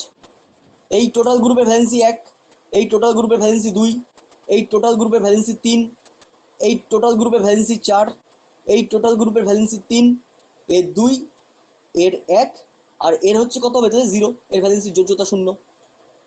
8 - 8 0। বুঝতে পেরেছ? এটা হচ্ছে ভ্যালেন্সি বের করছি। এই ভ্যালেন্সির উপরই হচ্ছে কেমিক্যাল রিঅ্যাকশন ফিকশন অমুক তমুক ডিপেন্ড করবে। তো বাদিক থেকে ডান দিকে গেলে কি হয়? বাদিক থেকে ডান দিকে গেলে যোজ্যতা কি হচ্ছে? বাদিক থেকে ডান দিকে যোজ্যতা প্রথমে বাড়ছে, তারপরে আবার কমে যায়। এটা হচ্ছে পরীক্ষা যদি আসে কারেক্ট আনসার, যে যোজ্যতা বাদিক থেকে ডান দিকে গেলে প্রথমত বাড়তে থাকে, তারপরে আবার কমে যায়। আর ওপর থেকে যত নিচে যাবে তত কি হবে? যোজ্যতা একই রকম থাকবে, কোনো চেঞ্জ আসবে না। আর গ্রুপ ডিতে কি হয়? গ্রুপ ডিতে যোজ্যতাটা ভ্যারি করে, সন্ধিগত মৌল এরা, এদের যোজ্যতা ভ্যারি করে, এদের যোজ্যতা ফিক্স নেই, কোনো ভ্যারি করে, চেঞ্জ করে। এইটা হচ্ছে তো ভ্যালেন্সি। তো মোটামুটি এইটুকু থাক তোমাদের পিরিয়ডিক টেবিল। তো এরপর তোমাদের কারো কোশ্চেন আছে কোনো? বলো। দাদা উপর থেকে নিচে গেলে কি বললে? একই যোজ্যতাটা থাকবে তো, উপর থেকে নিচে। এই দেখ, উপর থেকে নিচে মনে করে এখানে লিথিয়াম, এই গ্রুপটা প্রথম গ্রুপে দেখ, লিথিয়ামের বাইরে কক্ষে কটা ইলেকট্রন আছে? একটি। একটা একটা। সোডিয়ামের বাইরে কক্ষে কটা? একটা। পটাশিয়ামের একটা, আরবি একটা, সিজিএমের, সবার বাইরে কক্ষে একটা ইলেকট্রন আছে। তাহলে সবার যোজ্যতা এক, যোজ্যতা চেঞ্জ হবে না কোনো। উপর থেকে নিচে গেলে যোজ্যতা কখনো চেঞ্জ হয় না কোনো গ্রুপের। ওপর থেকে নিচে গেলে এই সন্ধিগত বাদে এস আর পি তে যারা আছে এদের উপর থেকে নিচে গেলে যোজ্যতা কোনো চেঞ্জ আসে না। আচ্ছা, কিছু নিউলি আবিষ্কৃত মৌলের নাম বলছি, লিখে নাও। কিছু নতুন আবিষ্কৃত মৌল হয়েছে, কারেন্ট অ্যাফেয়ার্স এর মধ্যে এগুলো চলে যাবে। এই আপ টু 2018 এখানে দেখো, এখানে এই যে পর্যায় সারণীতে কিছু মৌল এখানে আছে, যেমন এখানে আছে ইউইউও। এই যে ইউইউও, এটা অ্যাকচুয়ালি কি, এটাকে নাম দেওয়া হয়েছিল ইউরেনিয়াম।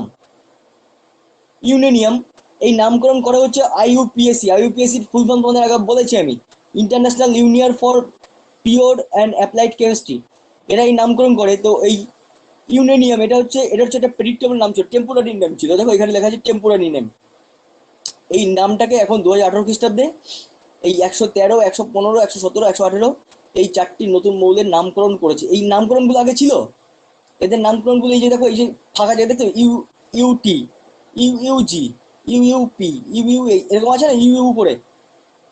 অ্যাকচুয়ালি এদের হচ্ছে একটা টেম্পোরারি নাম দিয়ে ছেড়ে দিয়েছিল, পরে হচ্ছে এদের সত্যিকারের নাম দিয়েছে। এই 4টে নাম লিখে নাও, একটা স্ক্রিনশট দিয়ে রেখে দাও। এটা হচ্ছে আপ টু 26 ফেব্রুয়ারি 2018। এরপরে আর কোনো মৌল আবিষ্কৃত হয়নি এখনো। টোটাল 118টি মৌল আছে। এদের মধ্যে ন্যাচারাল মৌল কটা বলো? 98টা। এদের মধ্যে মেটাল কটা? 91টা। এদের মধ্যে ধাতু কটা? মেটাল 91টা। অধাতু কটা? 17টি। গ্যাস কটি? 11টি। মেটালাইট কটি? 7টি। যাই হোক, তো চলো এই অবধি থাক আজকে। মোটামুটি এইটুকু পর্যায় সারণী পড়লাম, এর আরো অনেক পড়া যায়, আরো অনেক ডিটেল আছে, বই পড়লে আরো অনেক জানতে পারবে। ঠিক আছে? তো তোমরা বই পড়ো, বই পড়ে যদি মনে হয় যে আমার আরো জানতে হবে বা কিছু আমার জিজ্ঞেস করো, আমি বলে দেবো। আমি একটু বড় বই পড়ো, আর আমার যে ছোট্ট পিডিএফটি আছে এই পিডিএফটি পাঠিয়ে দেবো তোমাদের। এতে কিছু আছে কিনা জানি না। আর আজকে ক্লাস নোটটাও পাঠিয়ে দেবো।